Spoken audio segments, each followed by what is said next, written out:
Welcome back. It's episode 95 of the mymaria777 podcast. Stop making that face at me. How the hell are you, Chaney?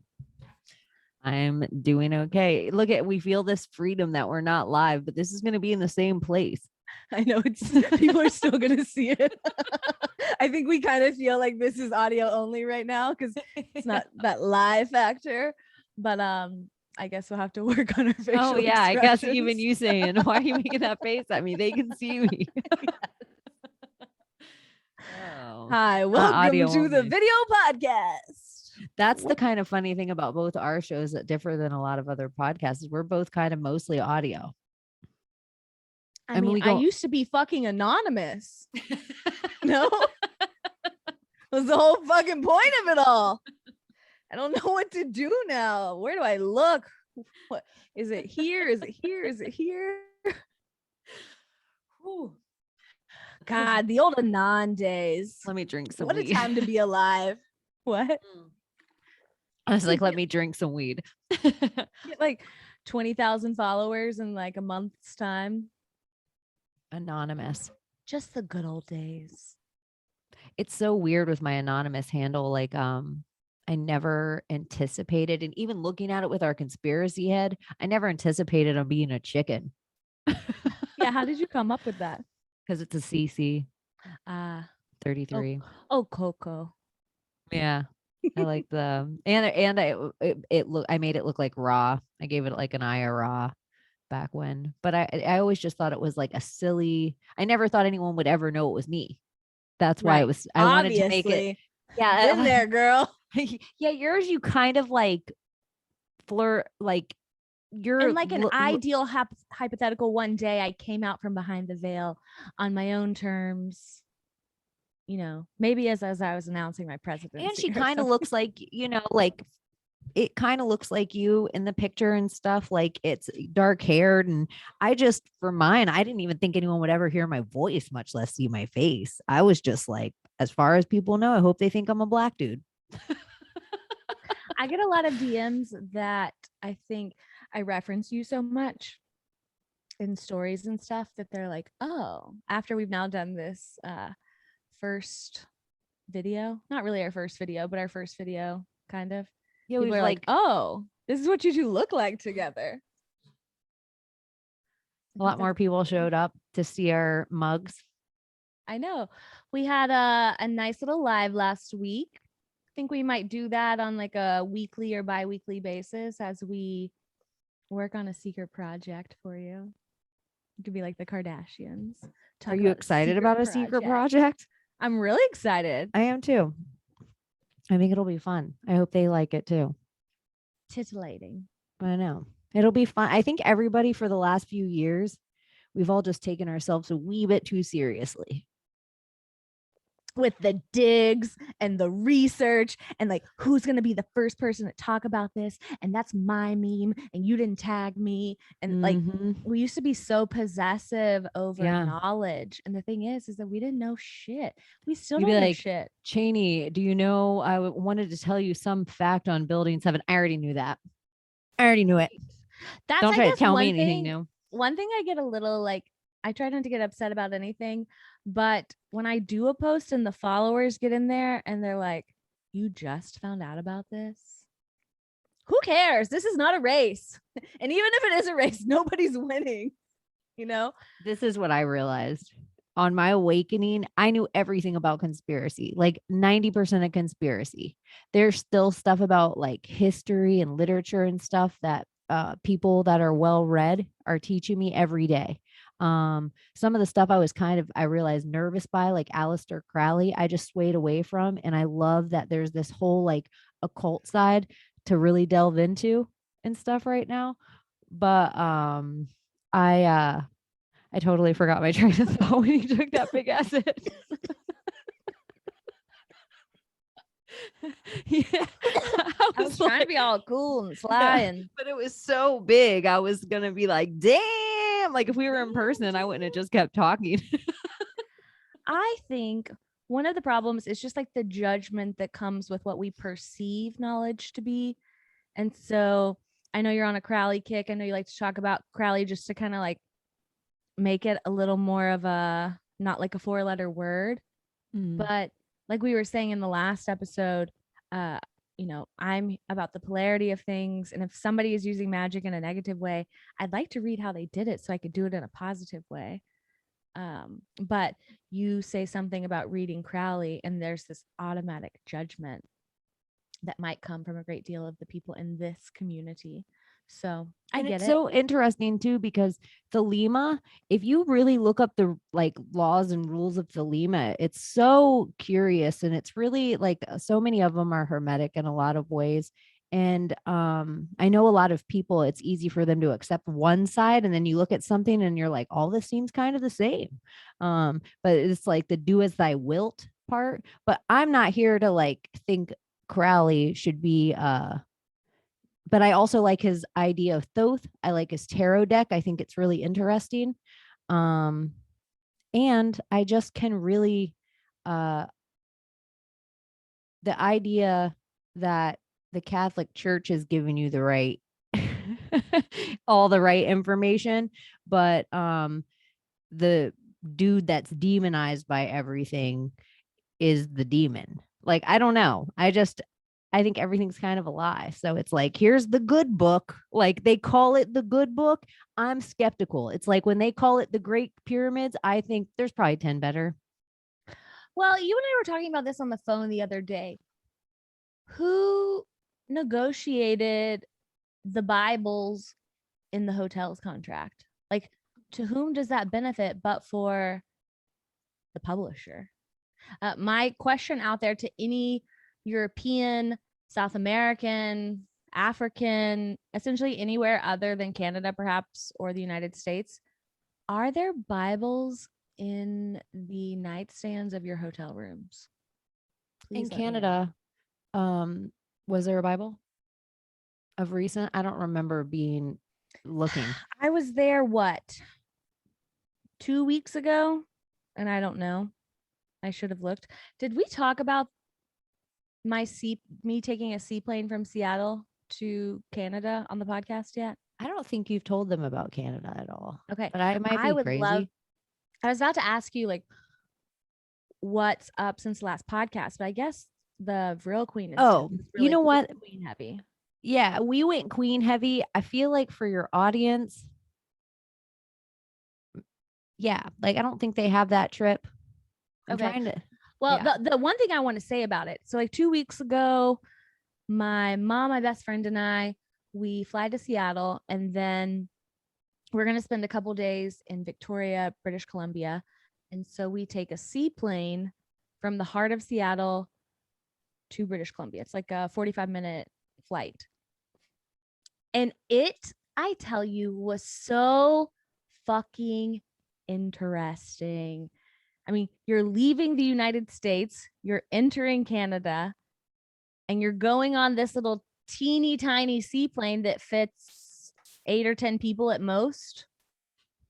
And there's customs, but there's little to no customs. Like if I'm a terrorist, I'm going to Victoria, British Columbia, and that's how I'm getting into the United States, because nobody gives a fuck what's going on up there. On a seaplane? No. Like, I mean, you go through, like I walk into Canada, I show them my fake vaccine card, they accept it. I show them my passport, they ask what I'm doing there, and then we're done. And then we fly back into the United States, and it's even less of a thing. They don't check your baggage. I could have had like there was a 25-pound weight limit, which my mom and my best friend freaked out about. And I was like, I'm just going to pay whatever I'm over. So I paid for my extra baggage. But I mean, I could have had 9mm in there. I could have had drugs on drugs on drugs. It was wild. You could have had adrenochrome. I could have had a whole valid adrenochrome. And here's the thing. I take joints on almost every flight that I go on. Like TSA don't give a fuck. You have TSA freak out. I know. I always laugh about it on podcasts. Like Well, God gave us a little travel pocket for our drugs. My stepdad who died that I just love more than anything. Our whole life he smoked weed, and like not until the night that he passed away, finally my siblings and I like cornered my mom and we were like, tell us everything. We were like, how did he do it on the planes? Like it, because I used to worry back in the day. Like I wouldn't say anything, but and she said that he would like poke a really tiny little hole into the cigarette, like the foil, I guess. I don't know much about this. And he would start putting joints in there. He would like roll them up really thinly, put them in there, but then it looked like it had never been opened and they didn't mess with him. But shit, I just throw them in my clutch now. You're like, I just put them by my mascara in the bottom of my little makeup bag. I put them by my Q-tips. Anyways, that's terrorism coming up through Victoria. So just in British case, if Columbia. you're trying to get into America, Honestly, no, I had a couple people whenever I talk about the art project, the way that I use the art project, Mhm. and you either know what that means or you don't know what that means. I shouldn't make any more statements about it. At this point, if we're going to the log, Yeah, that's that's my true. nice name for the gulag. You know, I made my fake vaccine card and it worked in Guatemala. It worked in Canada. What was the point that I was saying with all this? Oh, some people were asking me specifics, and I'm like, I can't give you specifics anymore since the community doxed me, but it's all online. But shit, all these people were like, I would love to come see my family, like in the United States coming from Canada.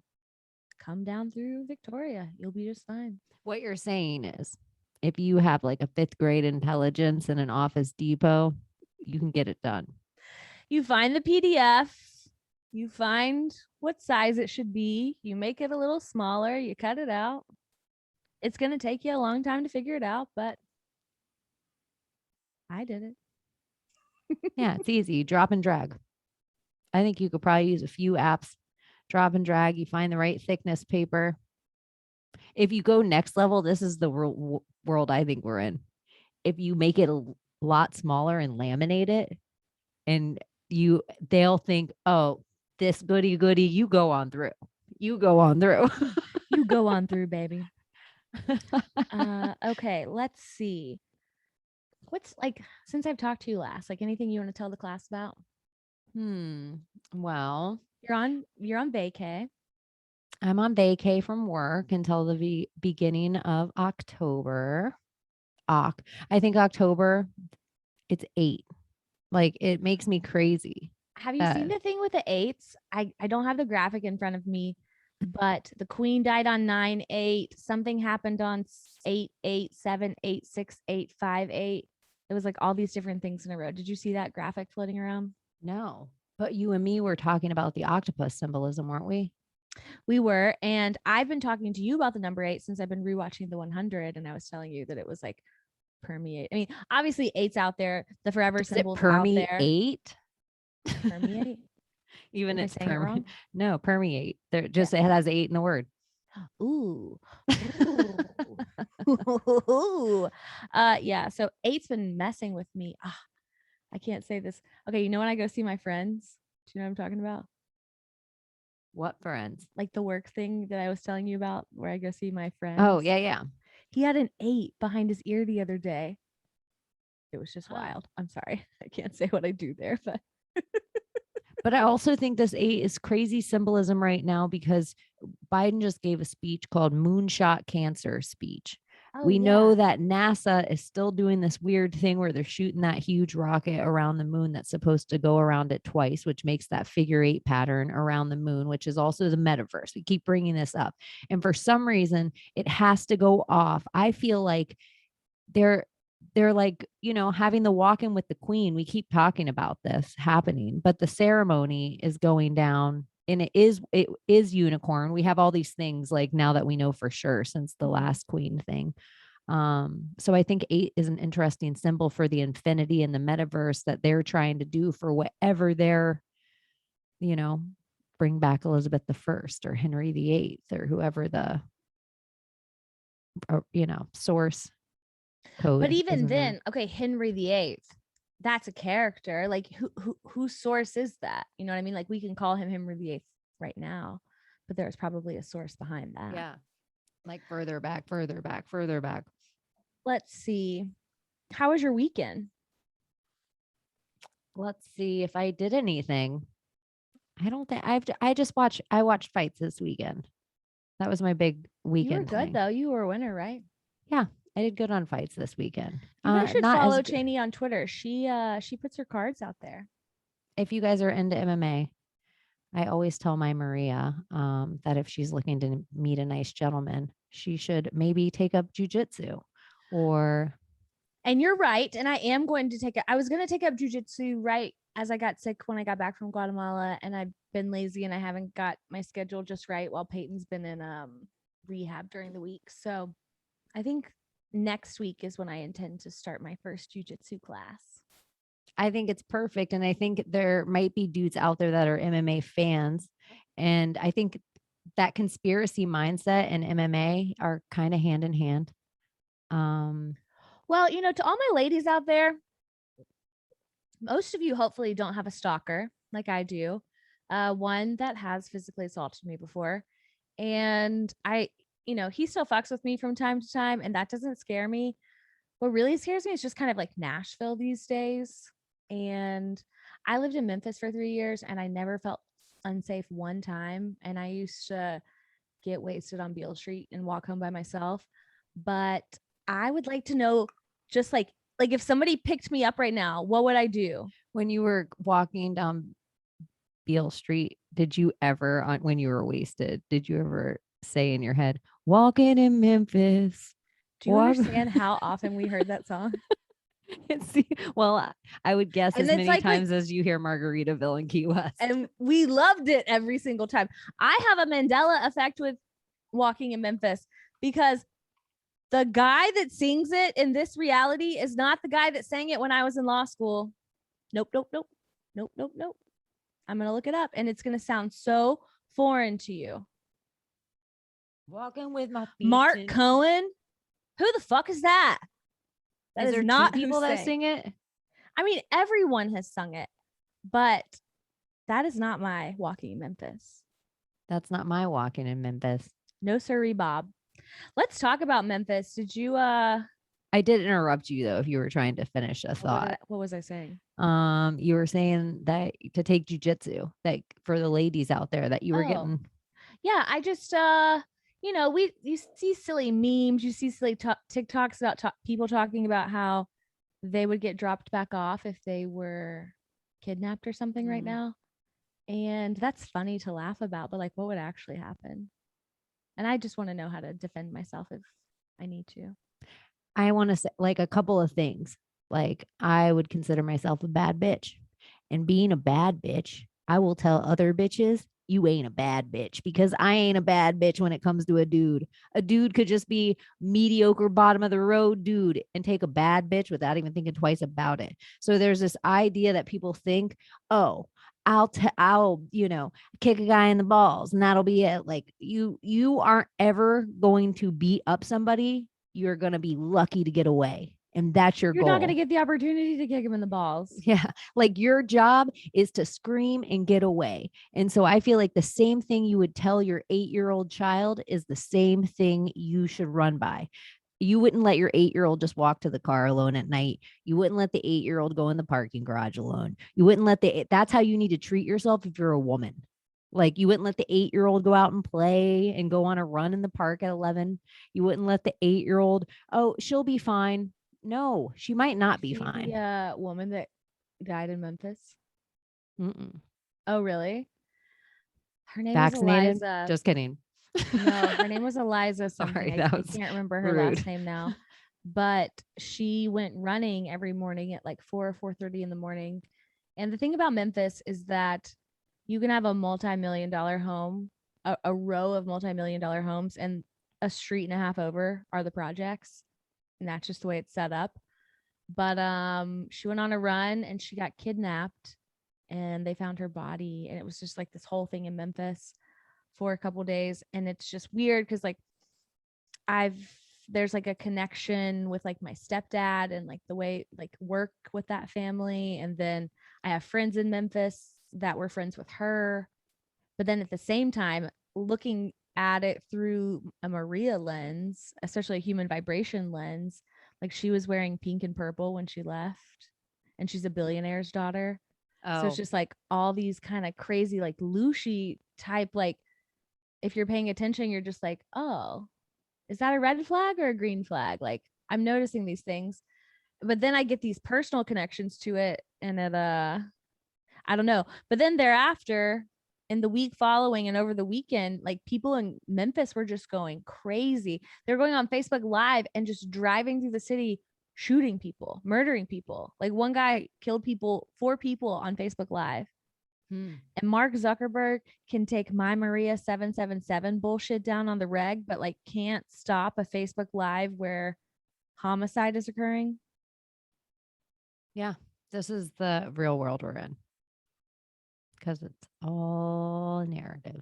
You can do a fact check on any post that I have, but like you're unable to remove child porn. Like I'm gonna be real. Even that I said vaccinated in that when I said, "Oh, I'm sorry, that was rude." I was thinking, I wish I didn't say that. Not for that girl or being insensitive, but I was like, "Ugh, I don't want that to be a censorship, ding on YouTube later, and then right? that'll make her like, yeah." I can't even say the word vaccinated. I didn't say whether Look I at was you anti saying it it or pro again. it, and Stop. again and again. Stop it. Why are you doing this to me? Let it go. You are a saboteur. I don't love this light angle though, because I feel like I'm not really a blusher, but it makes me look You like I look like a am. tomato right now. I know. This is not the color of my skin. Look at my hand up close. Okay, what else can I ask you? Did you see, okay, did you see the like wild rainbow cloud storm thing that they were having in China last week? Yeah, that weird alien It was spaceship like looking. circular in nature, almost looked like a spaceship. It gives you why can I think right now? Project Bluebeam vibes. I feel like I literally just had a stroke. But Vaccinated. Just kidding. Just kidding. Mr. California, my handler. Anyway, we'll get back to that. It was just like the articles coming out were like, this brilliant, never before seen cloud. We don't know what's happening here. Can you believe it? Look how beautiful it is. And it's like, you motherfuckers were just seeding the clouds like 10 days ago. How is one not related to the other?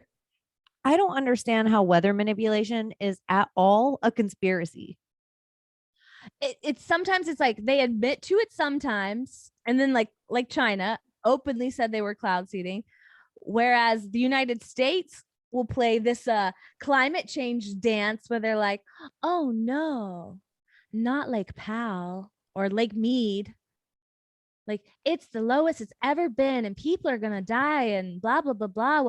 I sure wish we had some more rain in this lake or some more water in this lake. Why the fuck do they not seed our clouds? Yeah. It's Oh like wait, you do. It's Vietnam. called HARP. Yeah, but Vietnam, we learned that they did that in Vietnam. Like that is something that I feel like we learned it in the history books in high school. That it was just weather in Vietnam. I also Olympic Games. It was just normal things that like you could look up that they were like, oh, they're working at changing the weather for the Olympic Games. Yeah, like we had to make it snow because it's the Yeah. Winter Olympics. So it's funny that it's like a conspiracy. Plus, Elon Musk talks about if he were to make an atmosphere on Mars, that he would like do something like ice both the poles of Mars and then put up gold into the atmosphere in tiny little fragments. And then it's like the way he describes it in a scientific way. It's like, oh, well, that sounds like the Anunnaki. And it sounds like you're gathering gold on our planet so that you can bring it back to Mars. Another slave planet. Is this how they keep the Lucian? Yeah.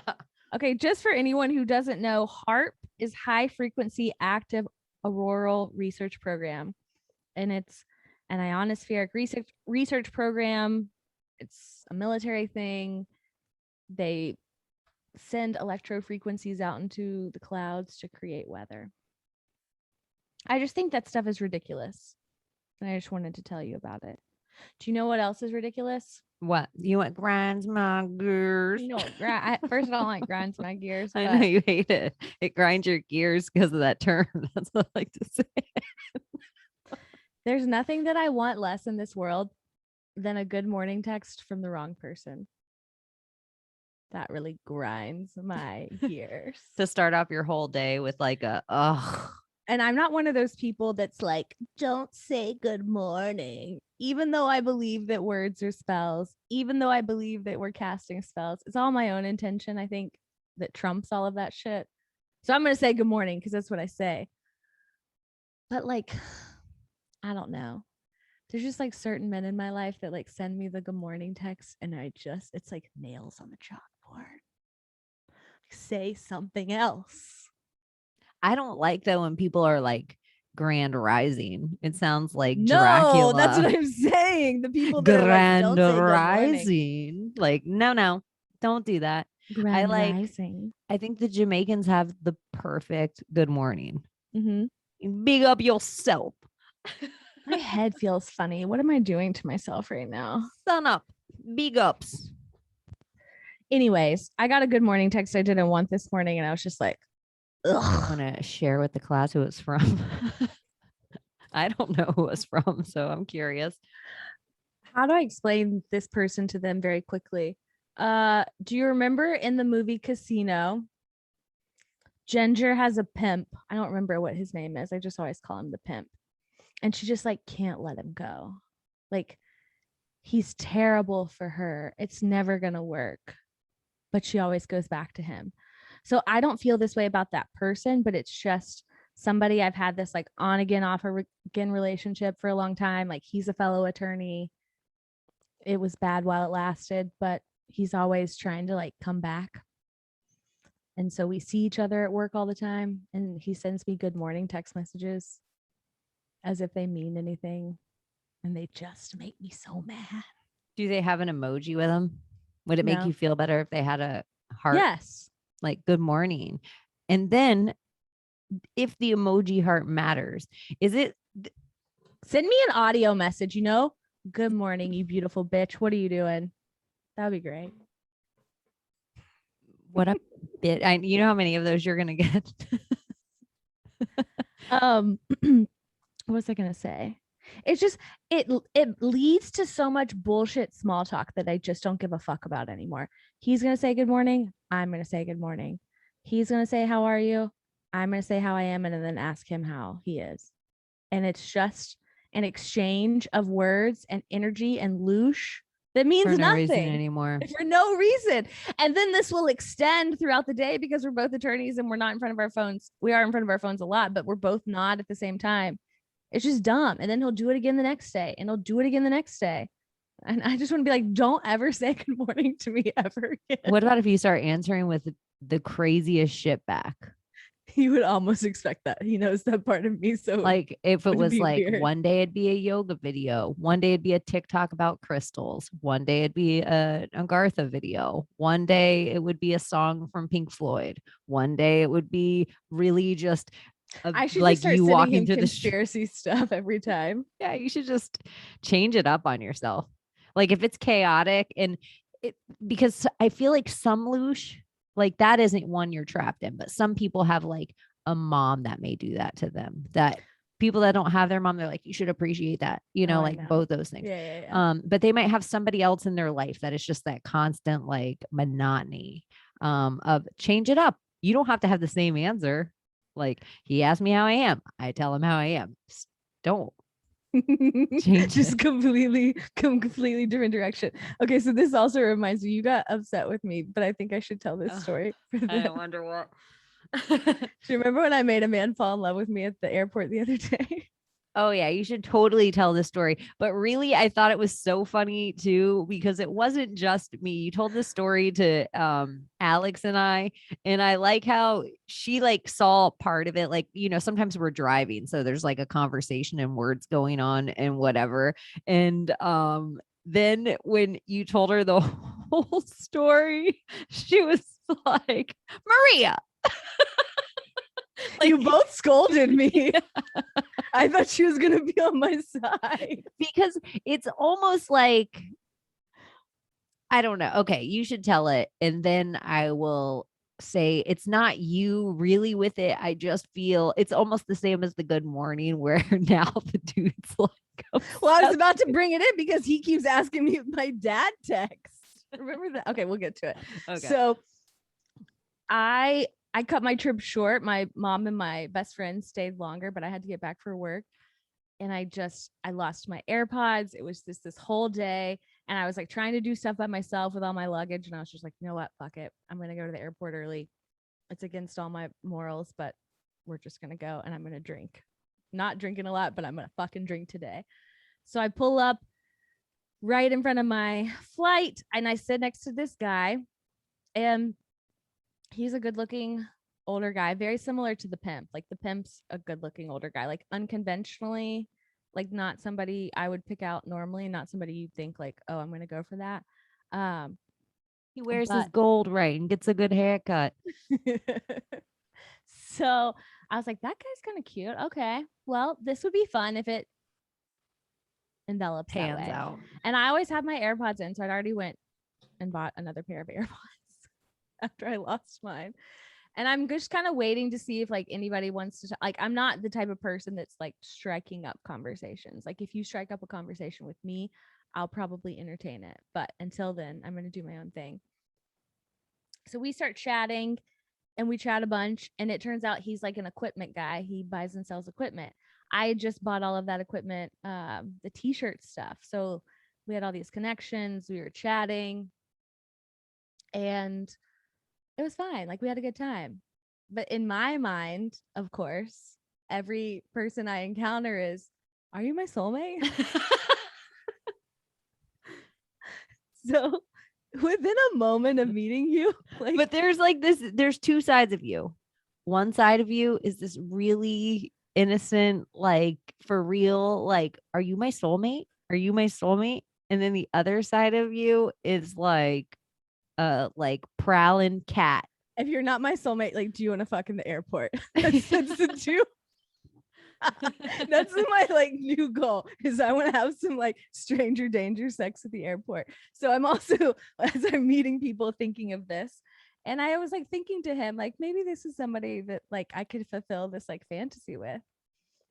And anyways, he wasn't like pushing it. We were just chatting. If you were about to have sex at the airport and a guy asked you ahead beforehand to see your Vax card, would you kind of get off showing your fake Vax card in this moment? Like, would this be better than getting into a country? I don't know. I think that would turn me off immediately, right? You want to see the Vax card before you fuck me? And then I'd be like, oh, I'd rather than be like, you don't have a Vax card, right?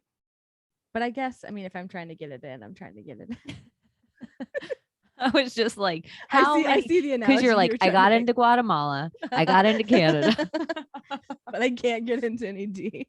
And you're like, and Larry got into me.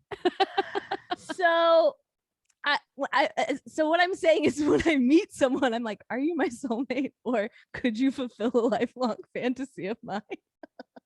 Yeah, it is one or the other. And it didn't get there. He didn't push it. He like wasn't buying me drinks. Like I was kind of waiting for him to be like, let's have a shot of this. But it didn't happen. And that's okay. I'm just observing. And there was like a little scuffle at the end. Like this guy came in and he got denied and he was being an asshole. And we were telling him to not be the asshole. And it was time for us to go. So we exchanged phone numbers and we're texting. And he said something about how he wished he had scooted closer to me, like he was trying to be sweet in this text message. And I'm like, I wish we'd gone and made out, to be real honest with you. He tried to be all nice, like, I wish I would have grazed your hand with my hand. I wish I would have brushed the back of your hand with my fingertips when I like reached for the receipt. And I'm like, I wish you bent me over in the family restroom. I wish I would have gotten that door for you. I wish you would have slammed my head against the mirror and not asked my name. He was trying to be like, oh, I wonder what a lady would like to hear. You know, what a proper Look at this conversation sweet, with proper that nice lady. young lady. And you're So, like, poor unfortunate soul. in our texting, I was like, I mean, I was hoping that we were like gonna make out until it was time for our flights to go. And then he gets excited, and then we keep talking. And I eventually like let out my fantasy that I've now shared with my entire audience. But you know, that's just the way I roll.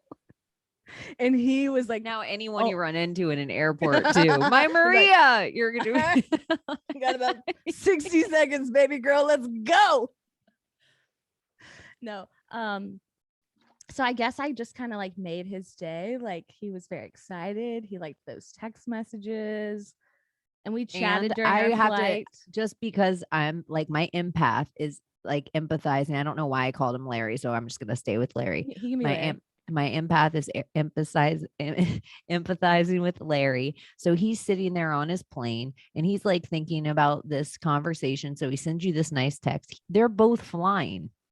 So he's in the air flying and he's like, oh, like maybe, you know, nice to meet you, maybe we can keep in touch or something. And you're like, fuck me. And he's like, oh. And so now they're both in flight, so I'm just empathizing for this And dude. I fell asleep like right after that. Yeah, so she like sends him all these crazy texts and then she's like, yawning. She puts on like staircase and then she falls asleep on the airplane. I don't know what happens, but he's like probably like rock hard Larry, like feeling himself like he hasn't felt himself in a decade. He's like popping guess how old he was. How old? 47.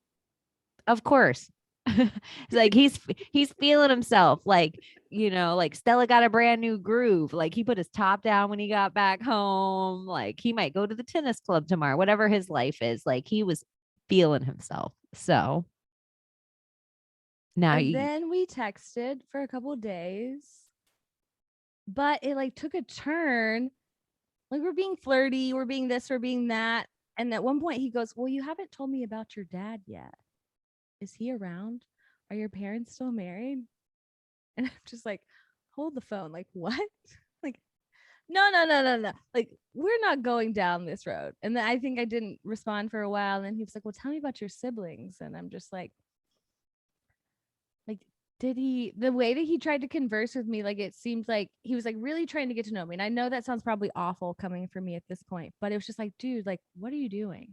Like, I'm never going to see you again. You know, like maybe I'll see you in a plane again sometime, but like I'm not going to tell you about my daddy issues like via text right now. Like not in the first like 72 hours of knowing each other either. and he doesn't even know, like for you it's daddy issues, for him very normal. First, like, baby, tell me about your family, tell me where you went to school. I also told him about Maria, so now he follows all this stuff too. Oh. But I'm the type of person, when I'm done with something, I'm just kind of done, and I'm really bad at goodbyes. Like when I want to ghost, I hate being ghosted, but when I want to ghost you, it all makes sense to me. This is where it's like bratty. Yeah. It's because for you, you are a constant observer of things, but you also are a little chaos agent. And so for like your monotony on your way home, you just threw in a little chaos. But and that's then, not, it really wasn't chaos. That's literally, my mind is No. kind of like fantasy, soulmate, fantasy. Yeah. Wait, could you be the same? And then I just told it out loud to someone. And then you're like, man, oh yeah. And then you're like, it's fine. You told it out loud and you don't have any commitment to him. But I'm just, so for you, and this is where you're not bratty. Like you're bratty because it's like you just have your own thing going on, and it's allowed to be your own thing. But my empath just says something spicy happened, that it was like a highlight for him in a way that it was just an airport trip for you. And so he's like, another afternoon. yeah. And he's like, I never had such a good flight. I can't believe I met a woman in the air, like a beautiful, interesting woman in the airport. He's probably been listening to your shows for. Don't be mad at me, Larry. I love you. Yeah. Sorry, airline Larry. I got to a place where I didn't want to explain, like, we met moment, like now he's trying to come down to Nashville. And so I was saying, like, do I need to send a text message being like, hi, I'm sorry I've ghosted you and I haven't responded in this many days. I'm just really bad at communicating and there's nothing else to communicate. And you said, no, say nothing else. And he sent me this, like, okay, I'm done. I'll never text you again. And then he texted me the next day. And the next day and the next day. And then he asked me if he wants me to come to Nashville. And I haven't responded to any of it. You're maybe his dream girl. Nah.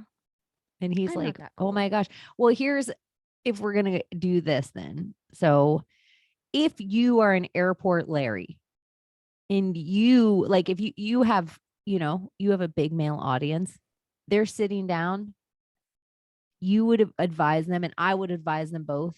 And maybe not to take your shot to fuck that girl at the airport, but maybe kiss her. take more of a shot than you think. Like Right. maybe more of a shot than you're normally comfortable with in every other aspect of your life. You're at the airport. Like, it's not even real. It's Burning Man. Buy the drink. Like, that was the other thing I couldn't figure out too. And I guess it's just maybe you and me. But if I'm a dude, if I've got a dick and a wallet, I'd be buying bitches drinks all day long. So like we sat there for a couple hours together, and in my like Southern chivalrous mind, I assumed he would like pick my drinks up, but he didn't. I don't know. If I was a dude, I'd just be fucking. And you didn't need it. It was not about the financial thing. It's just about the chivalry. Oh yeah, I can buy my own drink. Yeah, it's just the chivalry. I don't need to buy my drink. But yeah, just to my male listeners out there, send the flowers. If you learned anything from episode 93, Flowers in the Attic. And I got to say, I love the chaos that has come from that episode. Like, if nothing ever happens with me and Ray again, like, I had a follower DM me over the weekend. She got anonymous flowers. And there was nothing attached to it. And so she pulled a Ray and called the florist and was like, hi, will you tell me who sent me these? And they gave her a phone number, and she searched the phone number, and I think it's somebody she doesn't know. And so she DM'd me, and I put it out there, and I asked the class, like, what do you think she should do? When in reality, I wanted to be like, she goes, I wouldn't have been brave enough to do it if I hadn't listened to the episode. And I would be like, girl, Ray did that to me. You're not supposed to. Well, I honestly, the more like Alex is a sleuth, you are, like, I'm impressed. Like, I would be good in a research party that if you put me either like inside a cave with one of those tiny little brushes and I had to like figure out what the symbol was, or stick me in a library. I'm not a detective. Like, that's not the way my brain works. And it definitely doesn't work detective in, I don't know, in the fairy tale like online world, in the same way that I'm really impressed with a lot of other people's skill sets. But I wouldn't even think to call the number. I wouldn't even look. I don't think I would have either. I just am such a, like, I don't know, it would have been like a lottery. I think that's like the old thing about like kind of your generation versus me a little bit. Like, if we distinguish you and me, or distinguish you and Alex, is that I think you would have appreciated the anonymity. Like that in and of itself like means something. Whereas Alex and more me would be prone to be like, well, who sent this? Let me figure out who sent this. Like, I have to know who sent this. Like, as if there has to be an answer to the question, whereas you would be okay with the question being unanswered. I got an anonymous letter once. Oh, really? I feel like I know who sent it. It was the lyrics to Head Over Feet by Alanis Morissette. When, where, how? It was in high school. That's cool. And I always thought it was a crazy thing because in high school, I wasn't an out of the closet lesbian at all. But I knew a dude would not send me the lyrics to Head Over Feet. So it was, Alanis. Okay. Yeah. So it was definitely something that was like, and it's such a cute song, like such cute lyrics and a cute song. I knew like a dude didn't send it to me. So I definitely always thought that was cute. I think I know the girl who sent it to me. I think. What's your, okay, so like, what do you do when you're in love? Like, do you write poems? Do you write songs? Do you write love letters? Do you cook? I mean, I guess My, cook, but I, yeah, cooking. Um, I like to like, write love letters. I'm a big writer. You know this. yeah, I like to write. I write like, I'm words of affirmation. I think I really, You give or you receive that? give that. I think I'm a giver. Like I want to pleasure somebody and everything that is them. So I want to like put the best taste on their mouth. I want them to feel the best in their skin. I want them to, get off the best. Like I want the whole thing for them. Like I just like to honor them in this like little way, like they're serf, like they're my sovereign. Don't you think though? Okay, I'm gonna make a long comparison real quick. I used to be a big Dave Ramsey fan. He helped me out when I was like getting through something, but at the end of the day, Dave Ramsey's for like a very specific group of like the socioeconomic it's a very specific socioeconomic group is what I should say. And it's meant for those people, and you might get beyond that or you might stay in that bubble forever.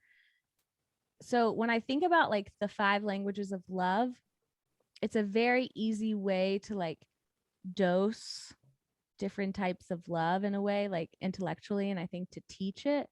But I think it's kind of silly at the end of the day. Like, of course, we need all of them. Of course, you should be giving all of them.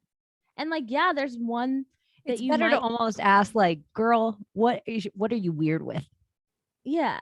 Like that would be your better because everybody's everything. But I just hate when like you and I love Bravo. So like Vicky Gumbel said back in the day, it was like, oh, you got to fill up my love tank. You got to fill up my love tank. And I'm a this and I'm a that. And like, yeah, I do like words of affirmation and I do like physical touch, but I don't know. I just think it's so silly to like label us like this is it. Yeah. This is the only way that I love. I am. Yeah. And the way I'm going to love like my queen is going to be different than the way I'm going to love queens. But then well, right. I'm just talking about straight with like your partner right now. Yeah. I don't know. I just have a bone to pick with the 5 languages of love. Yeah, I totally agree. And I don't think there are enough of them. And it also depends on the mirror of the other person. Like I've had relationships that have been total primal relationships, like just where I don't even know if we ever ate a meal together, where that like cooking for them wouldn't have been a thing, or even telling them something nice about themselves wouldn't even have been a thing. That wasn't our love language to each other. It reminds me of like sometimes people ask me like, Maria, what is your Enneagram? I don't even know if I'm saying that right. And I could not give a shit about that. I could not give a shit about what's the INJTP? Anagram? Isn't that thing that's like your initials on a bag? No, that's your monogram. Oh, okay. That's your monogram. As a semi-southern girl in Florida, you should know that. You should know your monogram. But your Enneagram or Enneagram or something, and it's like a number. That sounds more right. And then there's what's the test that you're like ENTP or ENJP? Yeah, what's that called? I don't know, but I know what you're talking about. I think those things are such bullshit. And they're so, I didn't realize that they were so corporate. You know why they're bullshit though? I'm going to tell you. Why? You're smarter than the test and you know the answer they want. I know we were about to, you and I have talked about this one before. I don't know if we have. I just know you now. Oh, I swear we have. You guys, when I take a quiz, I like all of those personality quizzes, all of those things, like even the ones you would have to take for like a job or something like that, the personality test. I can see the pattern. Like if I want to answer this way, these are the answers that I do. If I want to seem like the introvert, are you an introvert? Are you an extrovert? Like I can't take shit like that. I see it all. Like the narcissist test. Yeah, the sociopath test. Yeah. You're like, I can't take this test. Well, no, it's just like I would be the type of person that would go and like read the ENTJ or whatever the fuck it means. I would decide which one I wanted to be, and then I would take the test and try to get it. Yeah. You know? It's like that's probably why you like horoscopes and stuff a little more, because it is what it is. There isn't a test you have to take for it. It is what it is. Do you remember those books, the choose your own fantasy books? Yes. I would be the one that would like be reading it backwards. I kind of had an issue with, like, I just sometimes you like hit two things and it's like the story's over. And Right. I'm like, well, I guess I go back to the next one and then just pick the other one. Like, I just have to read every page regardless. Right. I never made Definitely. those fun for myself. Speaking of things that we did as youngins, this was recently in the news in the state of New York. Did you ever do a whippet? Yes. Did you? I did it once, Well, tell me once or your whippet twice. story. You tell me yours first. You've been asking me questions the whole time. Okay. Okay. Tell me Fine. your whippet story. Whippet story. I'm a person that remembers what I was wearing when I do things because there was a picture of it. But we were in a sketchy ass house. I was a sophomore or a junior in high school with my sister, and people's parents were out of town, and there was probably 30 or 40 of us having a party, and they were like doing whippets, and they convinced me and her to do it, and it was wild. Now, were It you was fun. cracking them out of a little container, out of the little bullets, or were you taking them out of the nitrous oxide tank, like the Tank, dentist? Okay. I think. Honestly, I don't know now. Maybe it was something small. But I mean, our brains just froze for a couple minutes and we laughed our asses off. Well, because that's a different one too, is then there's people that'll hit the dusters. Oh, yeah. That was big in high school a little bit too. And That's a whole actually using the whipped cream cans. Or I guess that's what we're that's a talking whippet. about. Yeah, yeah. That is considered a whippet, but the whippet that I was thinking of is the nitrous oxide, like the big balloon. They hand you a big balloon at, like, I was at a party too at a sketchy house. And I went with I have no idea the girl's name, but we hung out for this period of time. I actually lived in Jacksonville. And we went to some house party and we got our balloons and we were standing there watching everyone, and she had done it before. She seemed like kind of a drug girl. Um and all these dudes were like standing up and hitting it, and one of the dudes went through a glass table. I Oh, was like, shit. it was like really quickly, like two people in watching people take this. Like, I definitely don't want to be standing and I don't want anyone to watch me. It seemed like you kind of lost yourself for a minute. And so Right. we went into a closet and shut the closet door, and we sat crisscross applesauce from each other with these big, and they were like big balloons. Like, if you were a kid, you'd have a rubber band on them and you'd be like, boom, boom, boom, boom, boom, boom, boom. They were like that Mm-hmm. size. And we sat across from each other, and like, you kind of are like, like you breathe it in and out into the balloon. And then you just start laughing. Like, you start laughing so hard you're just drooling, and like you can't even make sense of why you're laughing so hard. But then it's like occasionally it comes to you the reality of, like, you're sitting in a closet with a balloon in your lap laughing at nothing, and that's why you're But that's even laughing. funnier. Yeah. But So that's all it was. let's then think about that on like a state level. So the state of New York has now come in and said that you have to show identification and you have to be at least 21 years old to buy whipped cream in the state of New York. Now, as Oh my gosh, I can do a whippet impression. This is okay, what a whippet is. And you're laughing so hard and you're drooling and your head's not making any sense. And this is the only sound you hear. Yeah, yeah, yeah, yeah, yeah, yeah, yeah, yeah, yeah, yeah, wop, wop, wop, wop, wop, wop, wop, wop, yeah, yeah, yeah, yeah, yeah, yeah, yeah, yeah, yeah. I'm like, what's happening? where That's a the fuck whippet. were you when you were doing whippets? I'm Sounds like you telling were you, in like a somebody's gonna, cartoon, like boing. that's what my brain sounded like. But I want to know if anybody else gets the same sound on whippets, because I feel like every time I did it, I was like, oh my gosh, right back to this, like, yo, yo, yo, yo, yo, yo, yo, yo. I'm like, what's happening? After reaching, though, the age of majority, do you think that your government should be able to legislate the purchase of something and prohibit you from do you think the government has the authority to prohibit you from purchasing something that it has deemed is too dangerous for a portion of your aged population? I think if you are able to join your country's military, you should be able to have whatever your country offers.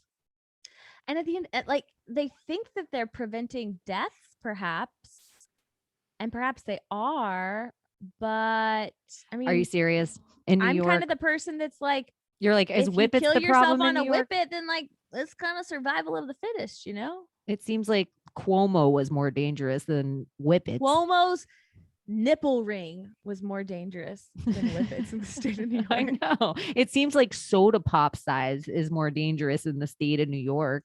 But what I wish the general American public would do is think, like, okay, yes, we get it that you're thinking of the children, but like, who the fuck do you think you are that thinks that you can legislate like this? I'll tell you one.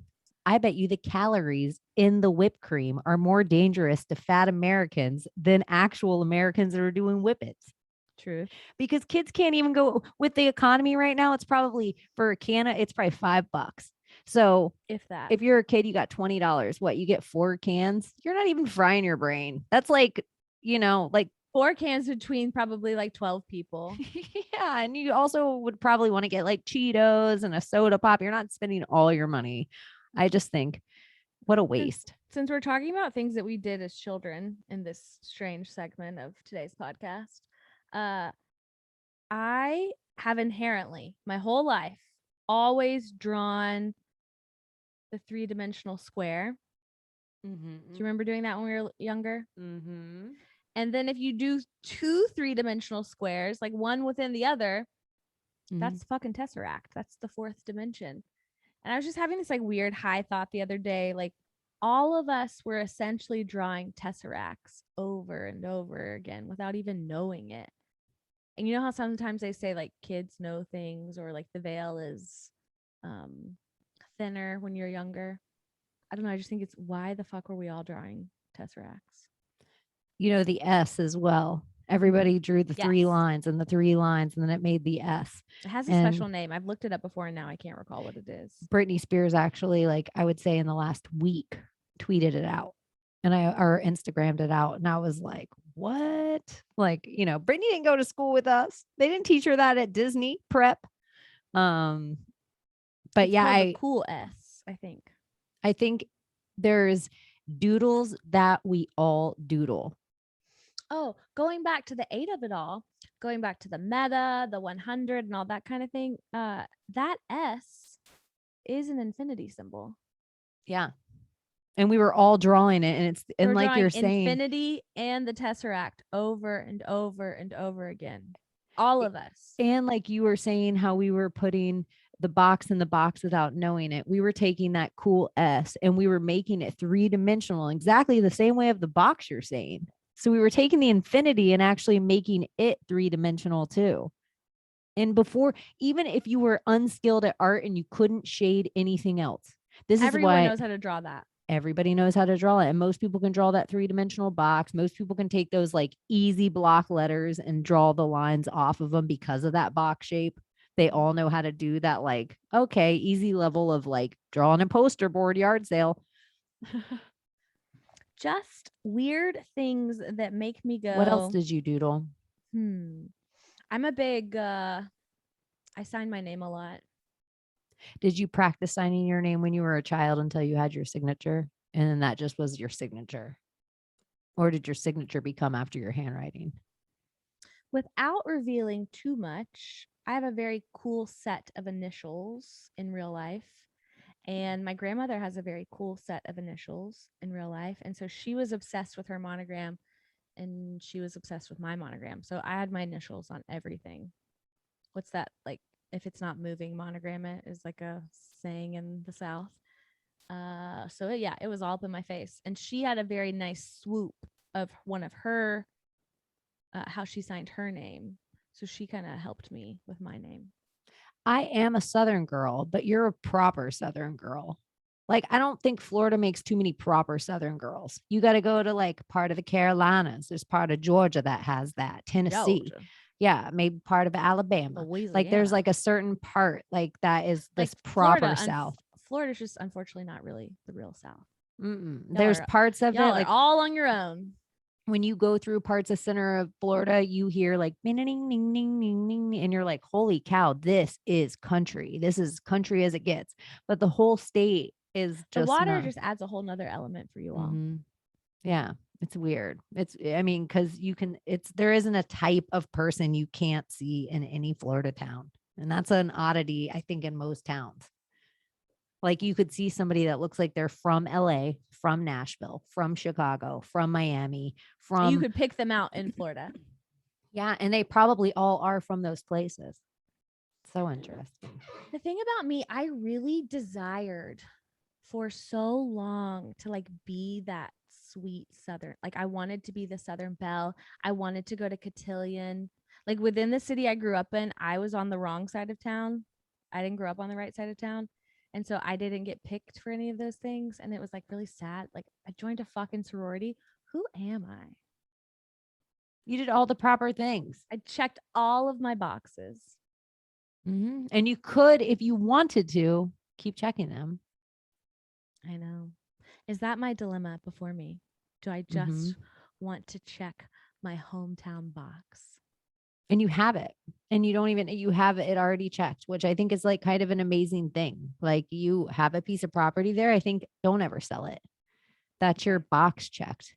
And if you ever want to, you can build 100 houses there. Have you heard this theory that, and I would like to get the lesbian perspective on it. It's this theory going around about men that says that basically men fall in love with their first love and they're always in love with that person. And then when they decide they want to get married, they marry just like the first person of convenience that they find in front of them. They may love them, but that they're always in love with their first love. This is off topic, but on topic. Did you hear that Prince William used to always be in love with Lauren Conrad? And so when he when he picked out his wife, he actually picked her out because she looked like Lauren Conrad. I see that. But I would have guessed if I had to like make a chronological order that The Hills and Laguna Beach came after William and Kate met for the first time. I think it was right with it. Like it's just a weird thing I remember now. And like that you're saying that I wonder, I'm trying to think like first, like I guess I had like, I'm trying to like differentiate between the dude and like the first time I had sex with a guy, and compared to a woman. And I'm not in contact with either of those people. But then once like my emotions got older and love was involved, like my first like boyfriend where I thought in my brain like, oh, maybe we're going to get married one day. And then my first girlfriend that I thought, oh, I'm in love. I'm still friends with both of them. This is the strange thing. I don't think this is normal. Everyone can weigh in. Are you friends with your exes? And I have a theory that if you're not friends with any of your exes, it means you're an asshole. Am I an asshole then, Chaney? I don't think you're an asshole, but maybe in your past you have said that you weren't always righteous. True. To your partners. But that resulted in one breakup. But yeah. Speaking of love and artificial intelligence and the future and time travel. Obviously,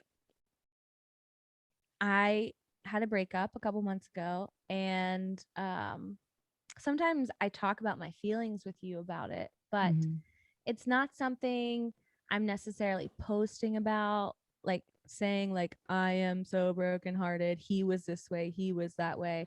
I'm not Googling those things per se. Like I understand data dump and like data collection. And like, I understand that the TikTok algorithm is pulling from all sorts of different places to curate the videos that it puts in front of me. But sometimes lately I get on TikTok and I see one of my TikTok astrologers, and I don't follow anyone on TikTok.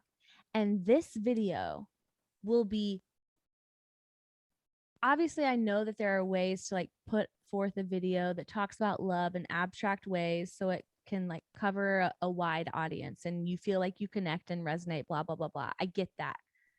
But some of these videos connect with me in such a specific fact pattern similar to my own that sometimes I wonder, like, I see this video. It's got 25,000 likes. It's got 500,000 likes. However many, maybe it has 5 likes, but like in the like Tyler of it all, or if the basilisk exist in the basilisk of it all, like sometimes I wonder, like, were these videos just made for me to see, despite the 25,000 likes with them?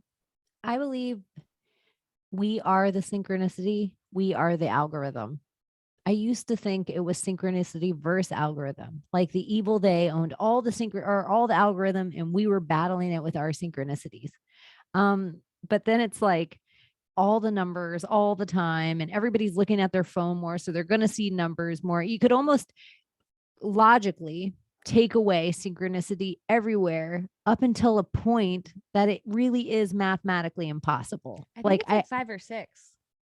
Yeah, like I looked up, I actually looked this up this week, that it's like one coincidence isn't that big of a deal, but how quickly it's almost like, would you take a penny that doubled like $1,000,000 or a penny that doubled every day for a year? You should take the penny for sure. Yeah. And it's that same kind of idea. I think that I just think we're powerful, and we're more powerful than any evil they. So if our phones are made with precious metals, and on the other end of that line, of the other end of the black mirrors, there's all of us. So I don't understand how, if you're powerful, whatever you're attached to, your Holy Spirit, your witch, your magic, your source, I don't understand how that, if it knew you were going to have this black mirror in your hand at this time in history, why it couldn't tell you those things that you needed to hear. And I've heard people that have watched like YouTube tarot readings with tarot readers that give 500,000, they have 500,000 followers. And the tarot reader will be like doing something and be like, oh, somebody out there just had a picture fall off the wall, or somebody out there just sneezed. Mm-hmm. And it'll be like, they'll tell me like, oh my God, I watched a tarot reading and I thought it was to me. And then this is what I think about the synchronicity and the algorithm. The second you look at it, like when you're looking up, like in front of me right now, it's this crazy, like it looks like a almost full moon, but I know it's not a full moon, but the way the clouds are covering it. And if I pay attention and I acknowledge to the universe that I'm like, holy shit, that's so beautiful, like an owl will fly by. It's like the second I acknowledge it, that I'm paying attention, it will give me extra.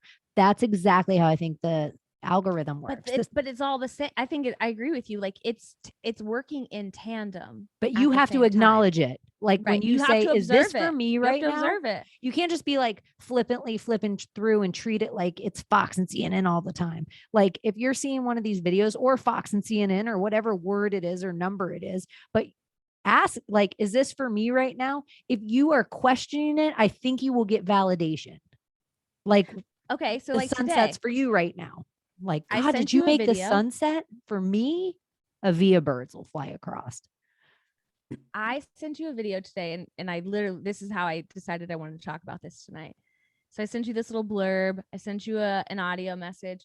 And while I was waiting for you to like acknowledge or send something back, I was watching more TikTok videos. So I found another one that resonated. And then it had 2 other parts. It was this 3-part thing. And it was talking about Scorpio, talking about Capricorn, talking about all of these specifics. And I was just like, again, I'm trying to weigh the red pill romantic and the black pill pragmatist at the same time, who's saying, they say this to everyone. Everyone misses someone. Everyone's dating a 44-year-old fuckboy who can't commit. Like, it's all like, it's not just you, Maria. And then the other part of me is like, maybe it is for you. So when I looked at this person and she was like offered some sort of energetic reading, and I was like, maybe I'll do this. And I'm not going to tell her anything. I'm not going to tell her it resonated with me. Let's just see what happens. And I'm like, maybe you won't waste your money on this. But I looked down and then there was a feather, and I take feathers as good juju signs. So that was my confirmation. Just like you're saying, I was thinking about it. I was asking the universe. I asked for a sign. I got myself a gray feather. So I got a reading tomorrow morning at 8:30. We're going to see how it goes. I think that's how it works though. It's like for real. Sometimes I'll like, open up my Twitter, open up my IG, or even though it seems so silly when I'm like, oh my gosh, the queen is dead. Universe, did I have anything to do, even Did if it was I the kill smallest you? 0.00001%? Did my energy in the soup of killing the queen, like even if it just pushed the teeter totter over the edge? And then when I asked the universe, and I was so happy, I was like, I'm so happy right now. I might have even said it aloud. I looked down underneath it and it said Betty White. And I was like, no. All right, universe, this is too good. I'm so happy right now. I'm standing up. I'm going to turn into my light body and just blow away. And then underneath that, she's dead in all caps. And I heard she's dead in a Jamaican accent. She's dead. She did. So, anyways, it's like those little things. That's just the algorithm. Is that for anybody else? But then all of a sudden, the whole rest of the world, they've connected Betty White and the Queen in their head too. The 47 of it all. It's like become one of those things where I'm like, oh, did I do all this or did I see all this? But now my ego doesn't care. It's comfortable being clairvoyant or clairaudient or like Claircognizant is what I think you are. claircognizant, like whatever the Claire. The world's okay with me being Claire. Except that that would be the worst name. I had a friend named Claire. I used to call her Le Claire. I'm clairvoyant Danes. That's my drag king name. I gotta write that down for you, clairvoyant days.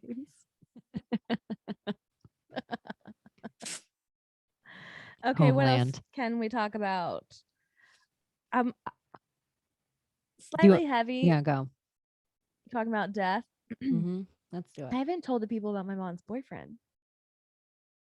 Yeah, That's been you May now. well, you went to on my episode 47 of my podcast, and then like my dog's got in a fight outside or something, It like wasn't meant to something be. weird. It wasn't supposed to Yeah. happen then. So tell them.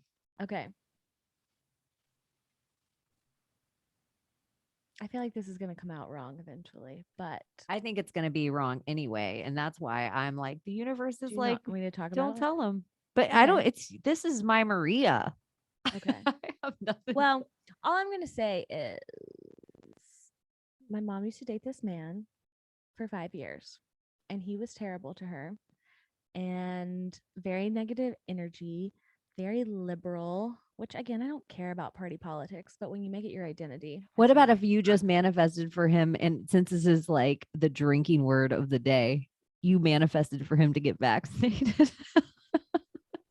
And what Well, happens when that, hold when you on, we'll do get that? there. So she's been dating this dumbass, and he would like break up with her and like not talk to her for 4 to 6 weeks, and then they would get back together again. Just terrible, terrible, terrible, terrible. Everyone hated him, and he stopped his profession. He retired, and he decided to go out to Zion National Park for the summer. And he was volunteering something with what he was doing previously, and was going to live in his RV out there for the summer. And he and my mom had been in a weird place, but despite all the she was still in love with him and did everything for him every day. She was going to visit him in like late June for 3 weeks.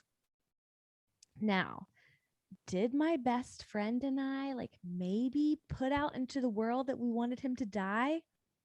Yeah. Because I had said something like, the only way that she's ever going to leave is if he's dead. And like that was just kind of something we said in passing once or twice.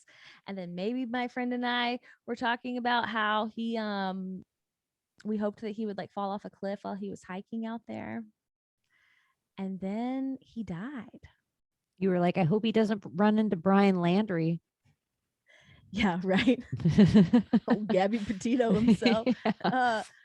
No, he didn't show up for work like 2 days in a row, and they sent someone out there to look at him on Memorial Day, and that dude died in his sleep.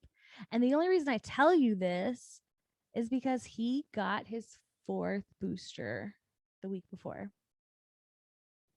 And he was probably the healthiest 70-year-old that I've ever met, like vegetarian, again, super liberal, like very crunchy, hiked all the time, outside all the time, biking, kayaking, on the boat, sailing, like a very healthy 70-year-old that should not have died naturally, quote unquote, in his sleep.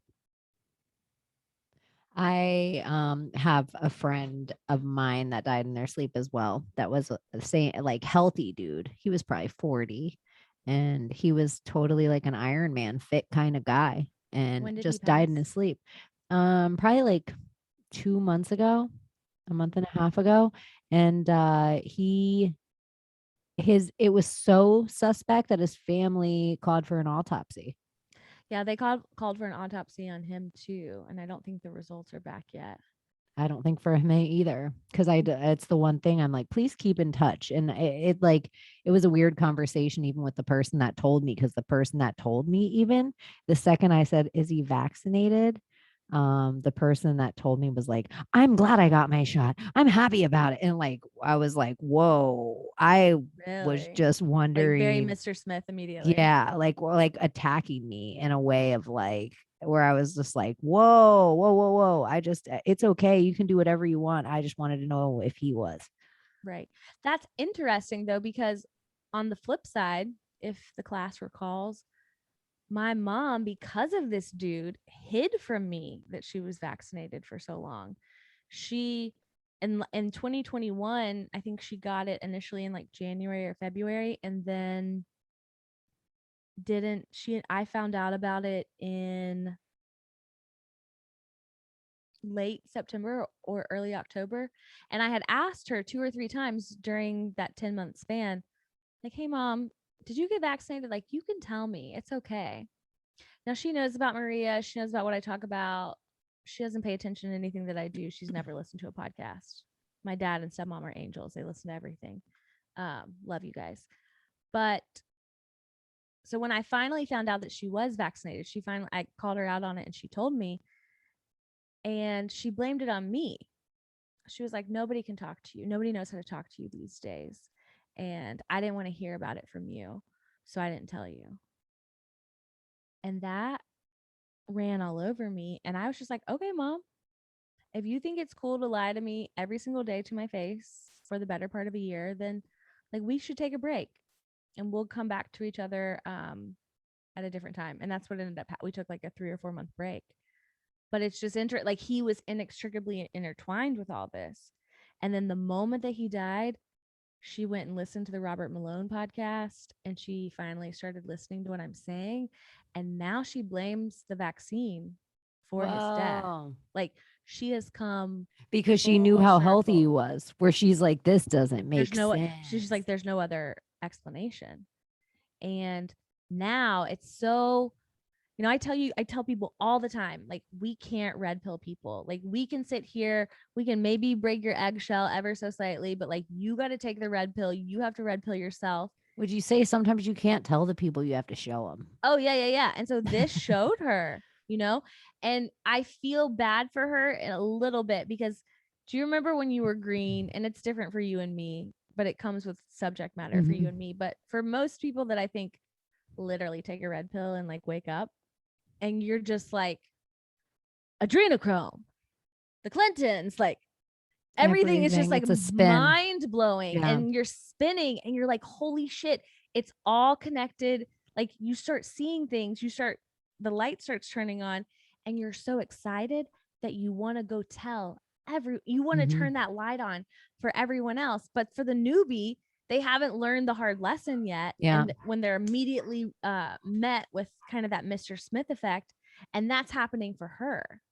And so she's now wanting to tell people, well, I think he died because of a vaccine injury. And the people that she has surrounded herself with, they're just like one of the moms is I like raised the kids. They were like the kids I've raised since they're like 15 now. The mom's a pharmacist. And so she went up to her and was like, Stephanie, can you believe it? And Stephanie's like the biggest NPC, probably. Like, she's never gonna like listen to you on that. So now I'm watching my mom kind of like backtrack it and realize, like, oh, I can't talk to everyone about this. That's Maybe that's what why my daughter went to the internet to find friends. No, that's what it's there's two things. The one girl who told me about my buddy dying as well, her current boyfriend that they had been together like a decade, he killed himself and he was vaccinated but also had corona. And there's a depression that goes with that sickness that no one's talking about afterward. Like biological or not, like, and I'm like kind of one of the people like the causes and the cure. So I'm a person like everything's always been a bioweapon. And so the things you stick up your nose have the bioweapon on it, and the It's all masks about that you wear. activation. Yeah, it's like but there's ways that people are doing it. It's like reshoving stuff up to your blood brain barrier and then letting it incubate in a mask. Like there's certain things they're doing, but plus the vaccines that you've already taken are the ones getting you sick for the future viruses. So you want to know the healthiest people. Like I haven't gotten any kind of sickness yet. I haven't been sick since like 2005, 2004. And I think, but for your spleen, except for my spleen, but for that was like a impact injury. So like that was a little, but I do think, I haven't been vaccinated since 1995. And so I think people need to start looking at, because if you look into, we were talking about this yesterday. Go yeah, ahead, like you could just get a tetanus shot and that's going to be tetanus and pertussis and something else. And it's like you're getting things that you don't even know what they are. Even your dog just in recent time, they've been like, you know what? How about every 3 years you can bring your dog in for a rabies shot? Do you know it's always been more than 3 years? But the vet just tells you that because they want to make money off you. So they tell you to bring that every year. That's all your medication from all your doctors. Like that's your dentist and your cardiologist. And yeah, the older you get, it's good to have baselines, but they're the ones making you sick. Like they're pushing out all the pharmaceuticals. And then if you take all those pills for 1 year, the side effect from those pills guarantee you're going to need 3 times the amount of pills. And then the side effect from those, you're going to need more. And that's the same with all these shots. But I do think people with shots, I thought once you got the shot, you're done. Like you're gone.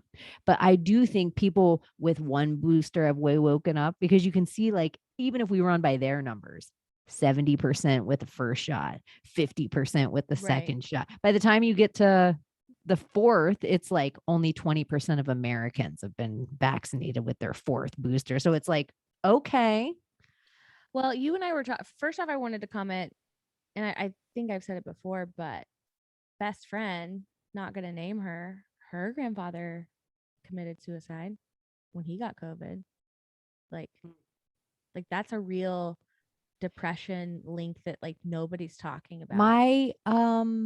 My stepfather committed suicide when he got COVID. And this is just of recent. Like, I don't even know. It was right before my spleen. It was just like one thing after the other. 20 days. Yeah. So it's like, and these are like, and he wasn't vaccinated.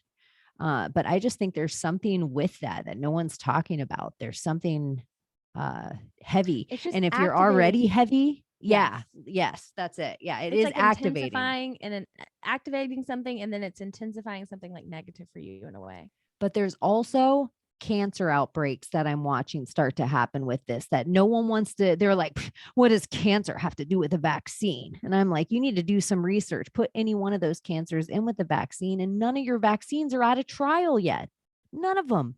And so it's like a lot of these people too, they're not only getting this shit, they're getting antibodies, and they're in the hospital, and they're already trusting everything else, and they're getting their flu shot and their monkeypox and their shingles vax and their, whatever, HPV. And it's like, who knows what they're doing to themselves. And then, yeah. And when we take like daily medication, just all the things, the plastics, I don't know. Sometimes I wonder how the meat soup goes on. Like I feel very why can I not think of the name of this movie? It's one of my faves. Death Becomes Her. The more that we go towards stacked consciousness, a la Altered Carbon, I think of Death Becomes Her. We're just like fucking Botoxing and like fixing our meat suits as they begin to deteriorate. Maybe I'll be able to like adrenochrome 3D print myself something. Yeah, that's the thing that nobody else talks about that movie. It's all about fucking adrenochrome. And you got Goldie Hawn, which to me, I'm like Church of the Golden Dawn. Like that's all I hear when I hear her name. So it makes me laugh. And then you have Kurt Russell, like or married to Goldie Hawn. He's a Disney kid and they're a Hollywood legacy family. They're not really married, which I think is also something like they always wanted to be the one couple to let everyone know we're not married. But Do you know Ray brought them up when we were arguing? Why can't we be like Goldie Hawn and Kurt Russell when I said I wanted to get married?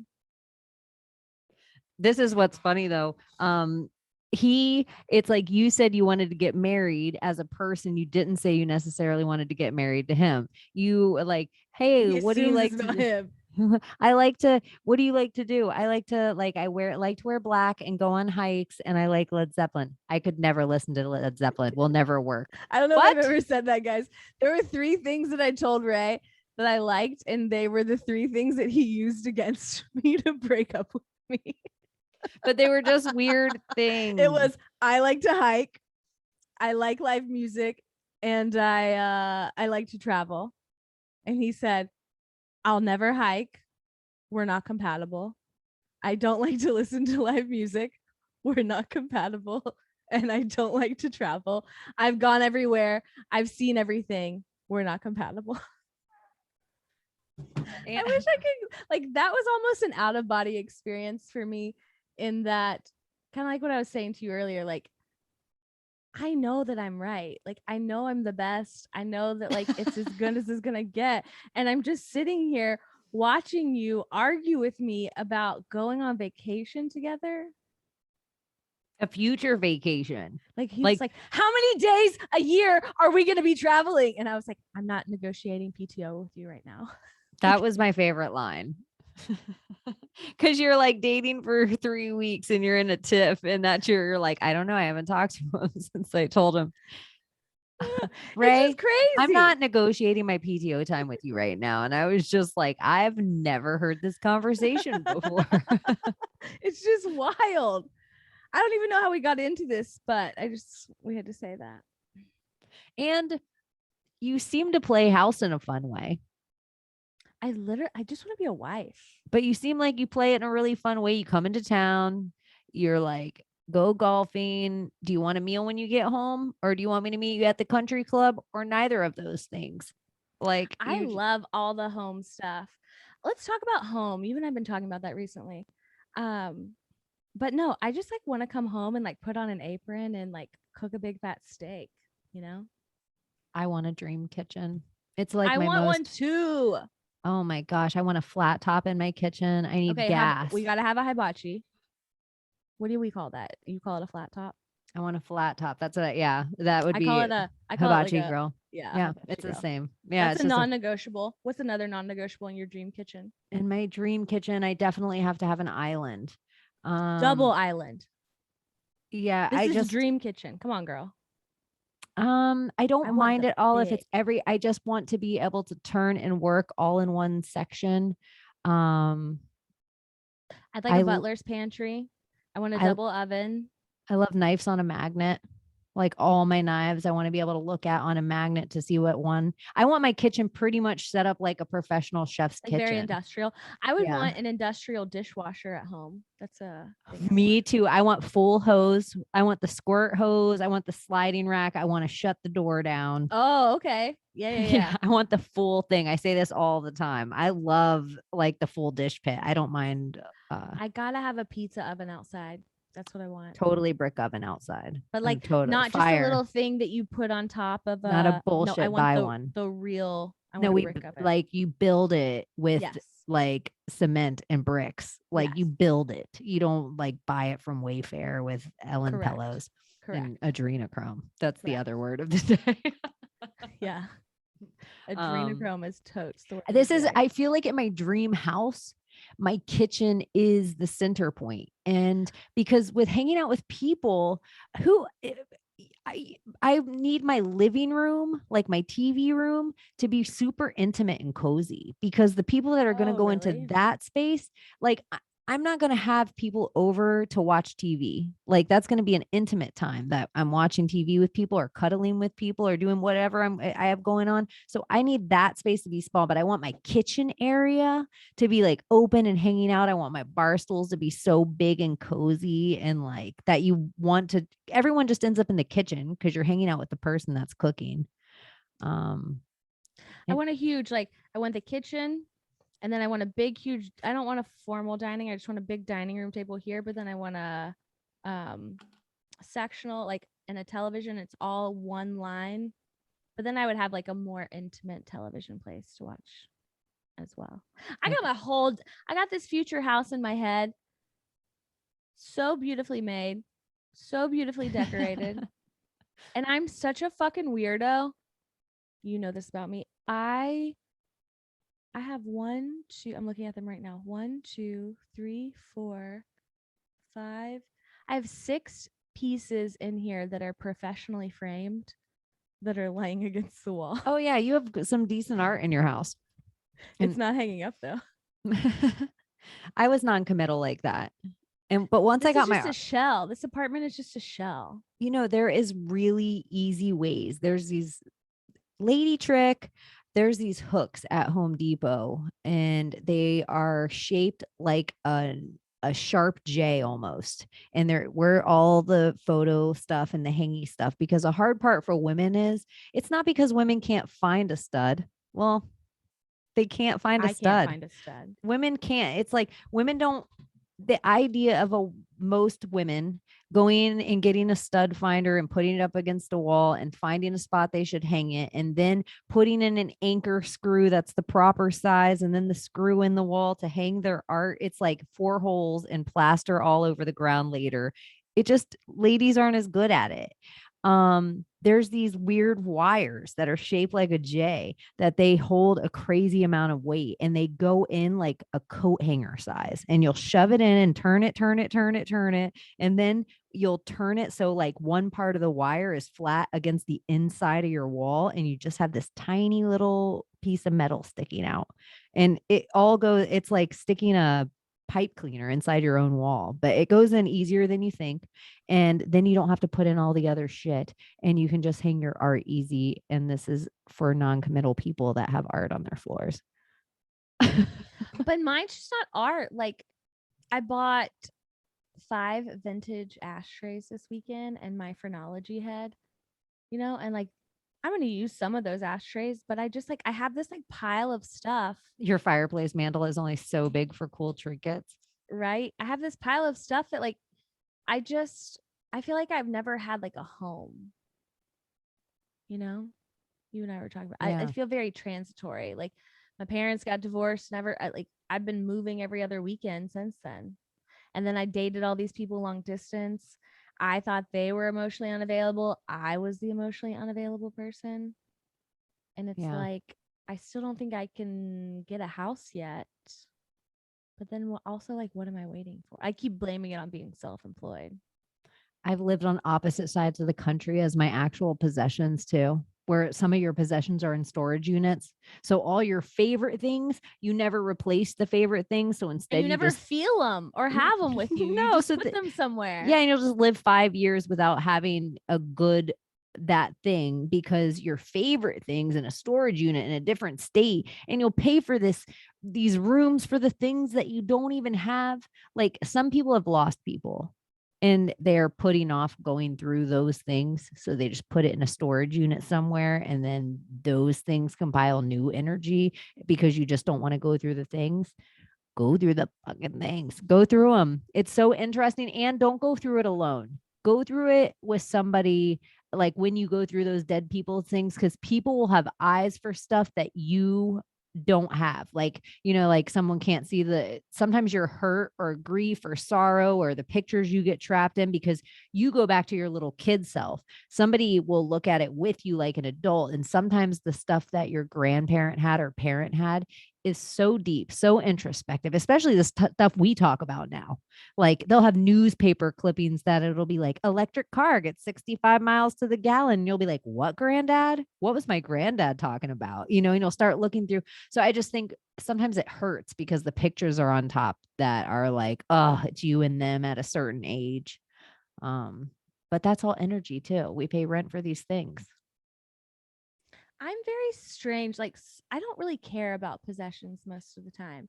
Now, don't get me wrong. Like, I'm a bougie bitch and I have nice stuff and I buy nice things for me. But, like, I keep a couple things from people who have died, but I don't, like, the rest of it is just shit. I But, think like, if Marie a, Kondo's wrong. That Marie Kondo idea, though, of like, if it doesn't bring you instant joy, then throw it away. I'm like, most things that are meaningful in your fucking life, joy isn't the thing that it immediately gives you. Sometimes it's deep, or sometimes it's touching, or sometimes it's from a trip, or sometimes it's from a loved one that's passed on. is that just you and me, though? In our ever chase of joy, like whether joy exists or not for us? Like, do other people experience joy but you and I don't? My spleen says I definitely don't experience joy.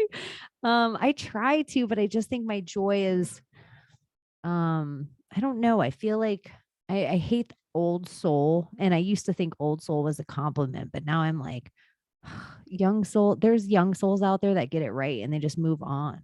They're like, It doesn't we, matter. Age is irrelevant. What, it's irrelevant here. It's irrelevant to your soul too. yeah, I feel just like old soul in a way that I feel curmudgeon-y sometimes, like grouchy in a way that I'm like, oh, Like you've done life. this too many times. Yeah.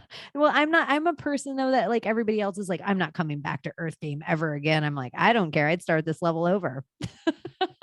Like I mean, I don't have any hate buy toward Earth. Bitcoin. That's what Chaney and I've decided. Like, if there was one thing you could go back and That's do, you.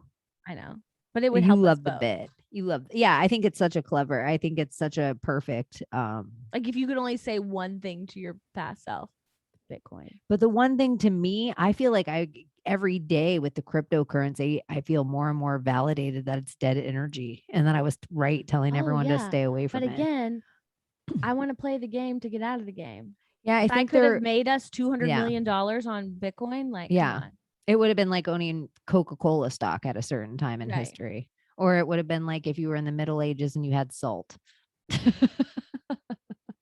Or indigo, Yeah, you could have just turquoise. gold. Yeah, like little, like a pocket full of something would have been valuable somewhere. Okay, rank currencies for me in that money, power, attention, Hmm. loosh. Like, what do you think are the most valuable currencies? I feel like attention has to be the most valuable because anything could the quote unquote anything could really be going on, but if I can get your attention and you only believe me, then it's like it doesn't matter the lie I can tell to you. It does, you won't ever look outside of the thing. And so you pay me attention, I can loose you with it if I want. I can, it's like a preacher But I think or attention something. and loosh, it's kind of like I give you my attention, I'm giving you my loosh. It's But kind you of like could love a loop. someone with your attention, like, That's true. and then they could loose you with that too. It could be like a weird cycle. I think like precious metals are important because you can do stuff with them. Anything, the further it gets away from being a tangible, usable item, it's useless. So it's like cryptocurrency is the most useless because it's not even real. It's, and Right. then paper money is, not too far off of useless, but it is a tenure with a marking It's and like a a stepping stamp. stone because once you get a certain amount of money, it's irrelevant. And then you want power. And then But once you even get a certain before amount of bills, power, change was better money than dollar bills because change used to have the real amount, a tenth of this metal or a nickel of, of this metal. So it's like we've just gotten further away. And before there was change, it was in actual silver or gold. So then we were actually trading the currency worth for the work like the or for the bullion. item. Right. Yeah. And anyway, where people are like barter and trade only. Because, like this hippie idea when you get all the way blue with yourself in a dream world of the beach. That's what I always tell people when they're like anarchy. I'm like the beach. That's what it'll eventually turn into. Every Yeah, anarchy it's Lord of the situation, Flies. It's it's the beach. eventually the beach. Mhm. And so I think um if you can use it, it's going to be a valuable thing. So it's like silver can always be bullets or spear tips or circuit boards. That matters. Like it's actual matter. And as far as we know with alchemy, they can't recreate silver, Right. but they say maybe you can with gold, with like mercury or rumpelstiltskin, and like there's all these lures. um I don't You know know. what we haven't done yet? You haven't looked at your list at all. Okay, on my list.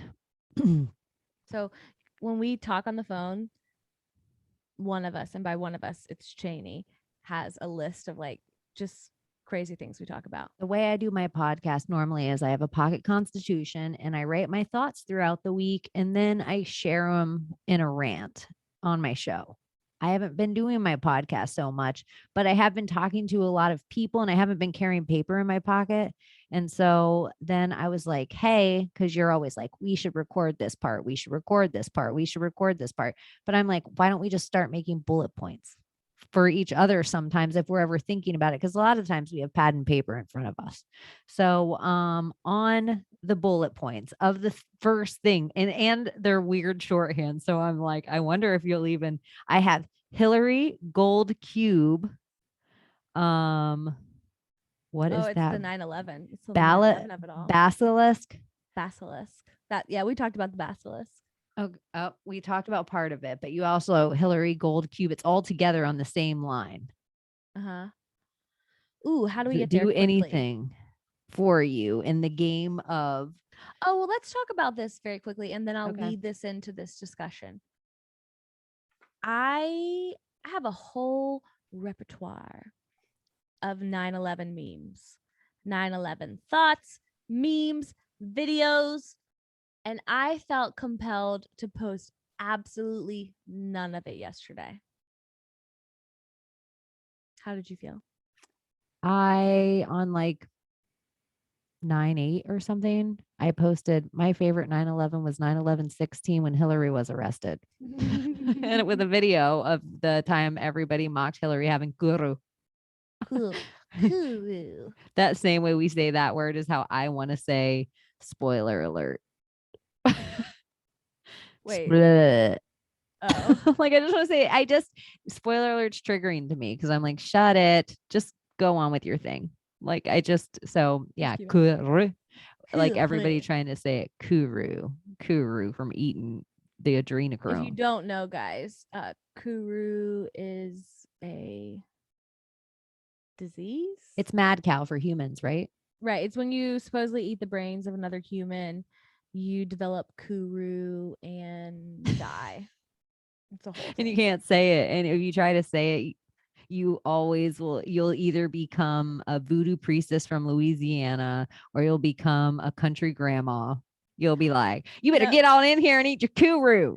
I think of I was just posting about Ready Whip because Ready Whip's a Mandela effect now. We were just talking about Cool Whip. And there's a Family Guy episode where Stewie's saying Cool Whip. And he's like, Whip, say cool. whip, Say because whip. he's trying to say Whip. the H. He's saying Cool Whip. So I think of Kuru. Kuru. Kuru. Kuru. Anyways, okay. I don't know. The 9/11 spell just felt different yesterday. And maybe it was because it was a Sunday, but I don't know. It just wasn't the same vibe as before.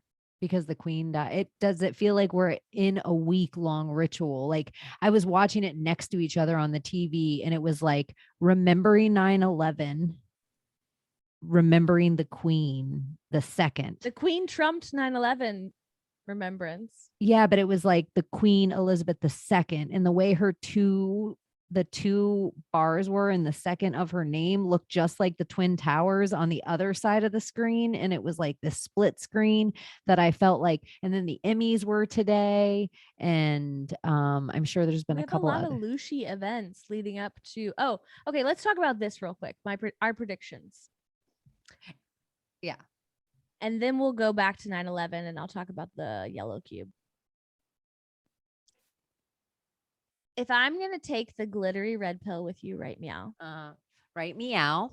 Take it, everyone. Take your glittery red pill. Everybody put your rose-colored glasses on because you have to put those on for glittery Put on red your pills. rose-colored glasses. We're going to view the psyop through the red glittery pill. Where are we going with this? I forgot.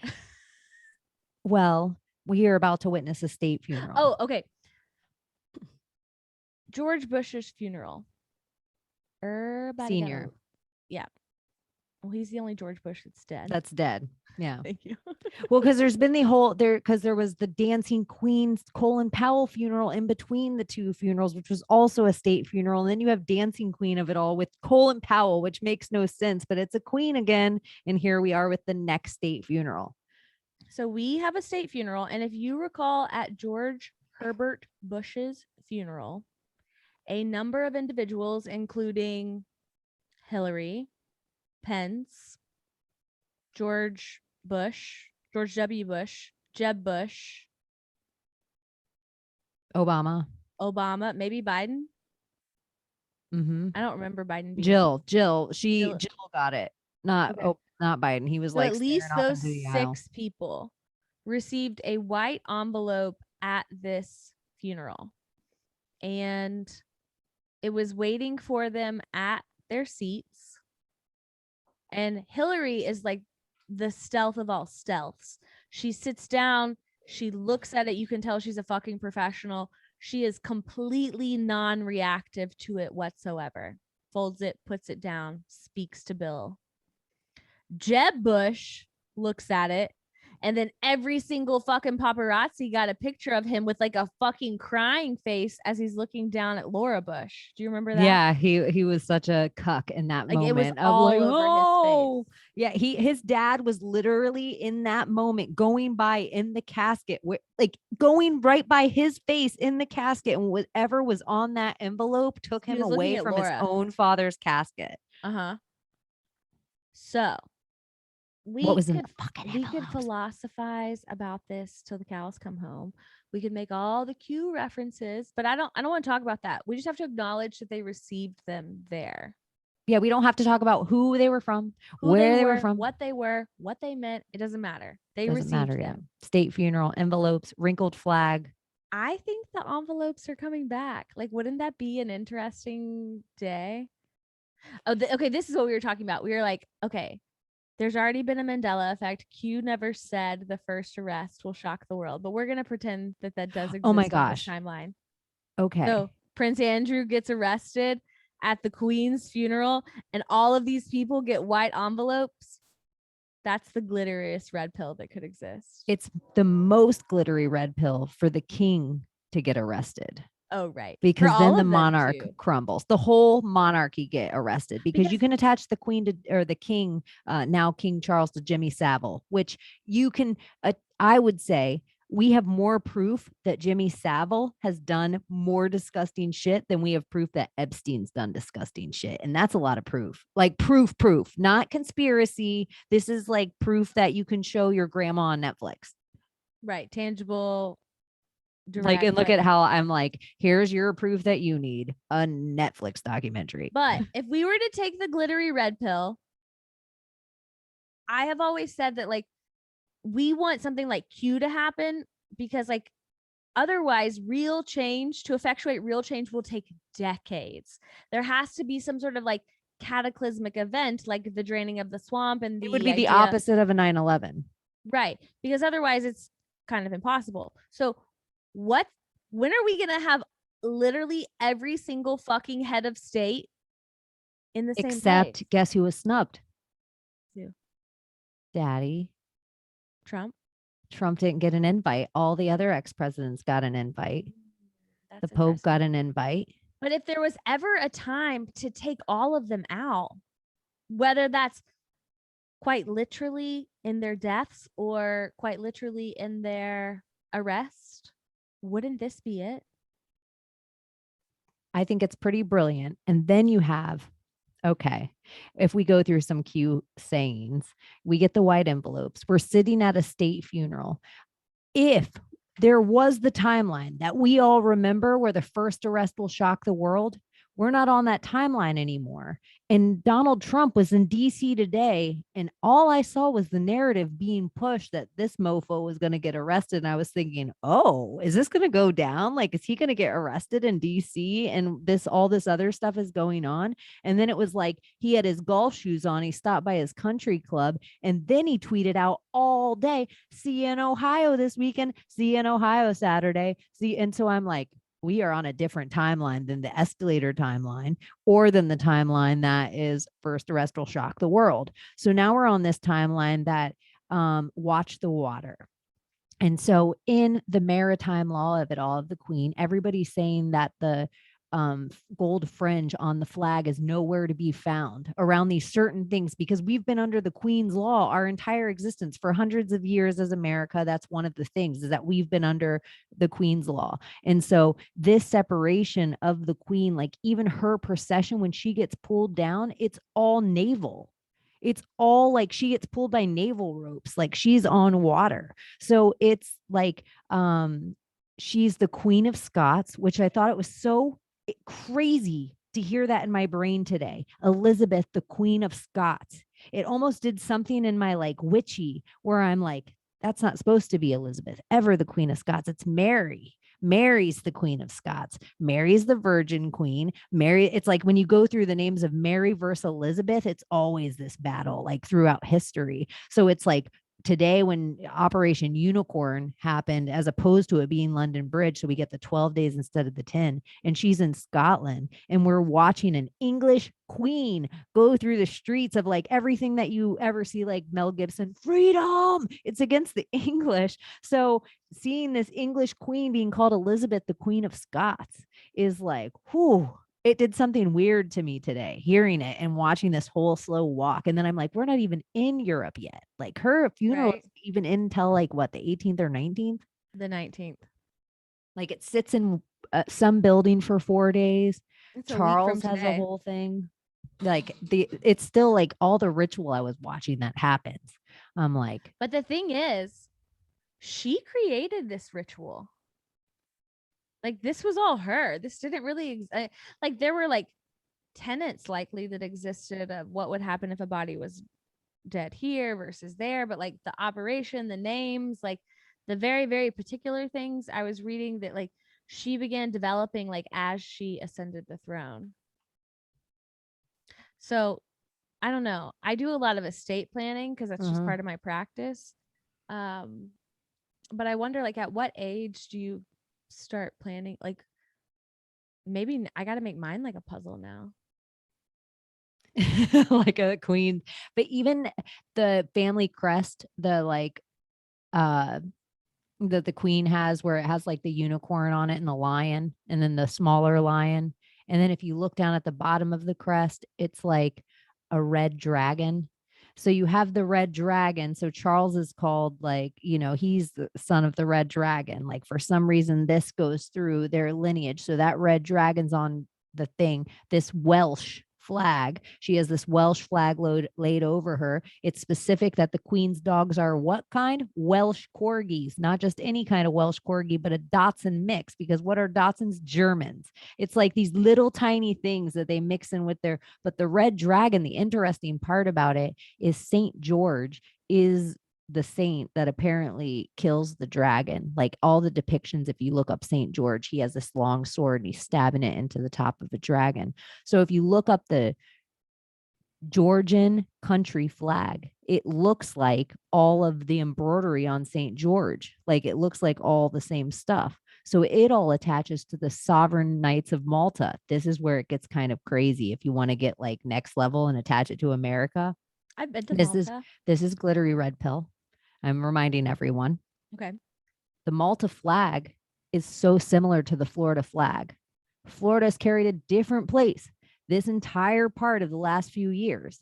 They've had a specific governor. Everybody looks up this governor all the time, and they always try to attach him to this certain fraternal order. If you actually do your homework and look into that fraternal order, it attaches to the Sovereign Knights of Malta. So you have this St. George dragon killing fraternal order that seems to have existed, that even still, any fraternal order that comes up, people are like bad, bad, bad, bad, bad. They're they're all against each other. Bad or good is just dependent on what side you are at what time in history. Bad But or right good is now a in matter of history, perception. yeah, we can all agree, like the monarchs, like Project Monarch, even these things, they probably came over from MI6 and stuff. Like even the CIA, the Mossad, like we have no idea where the original of these organizations started, but they probably weren't in America. We just get this cover story of like what happens with the FBI and CIA and dark ops in America. But I just think we even have Georgia in our country, all the weird shit that's been going on in Georgia over and over again. That's a representation of St. George. Atlantis is The a Georgia city in Guidestones. GG We never that heard from that happens. again. That it's like, that's why I actually thought the queen was going to die on 9/9, because upside down, the GG of the Georgia Guidestones is the 9/9. But if you look up the official date, that's called D-Day officially. The day that the queen dies officially is known as D-Day. That's 9/9 because she died after 6:30. No, Oh. because she died after 6:30 p.m. Right. So they started the official D-Day on GG, the like, which, Georgia Guidestones. I don't know. All That's connected. my glittery red pill, Florida flag. And it's there's only two flags in the union that say "In God We Trust" on them, Mississippi and Florida. And I think it's bigger than like an idea of just one religion idea of "In God We Trust." It's like agreeing to something reverent, bigger than yourself. Like the name Memphis. That's an Egyptian thing. There's so many Egyptian references in Memphis proper itself that people don't realize pay homage to the Memphis of like out there. The entire Tennessee. Egypt of it all. Right. The entire Tennessee. You guys, the more smart men have told me about different cities in Tennessee, it's not even a surprise that you would have a king there, Elvis. And like, it's so important, like that Graceland stays what it is, energetically. Like it carries, it's a palace. So strange to go to Graceland because it's just it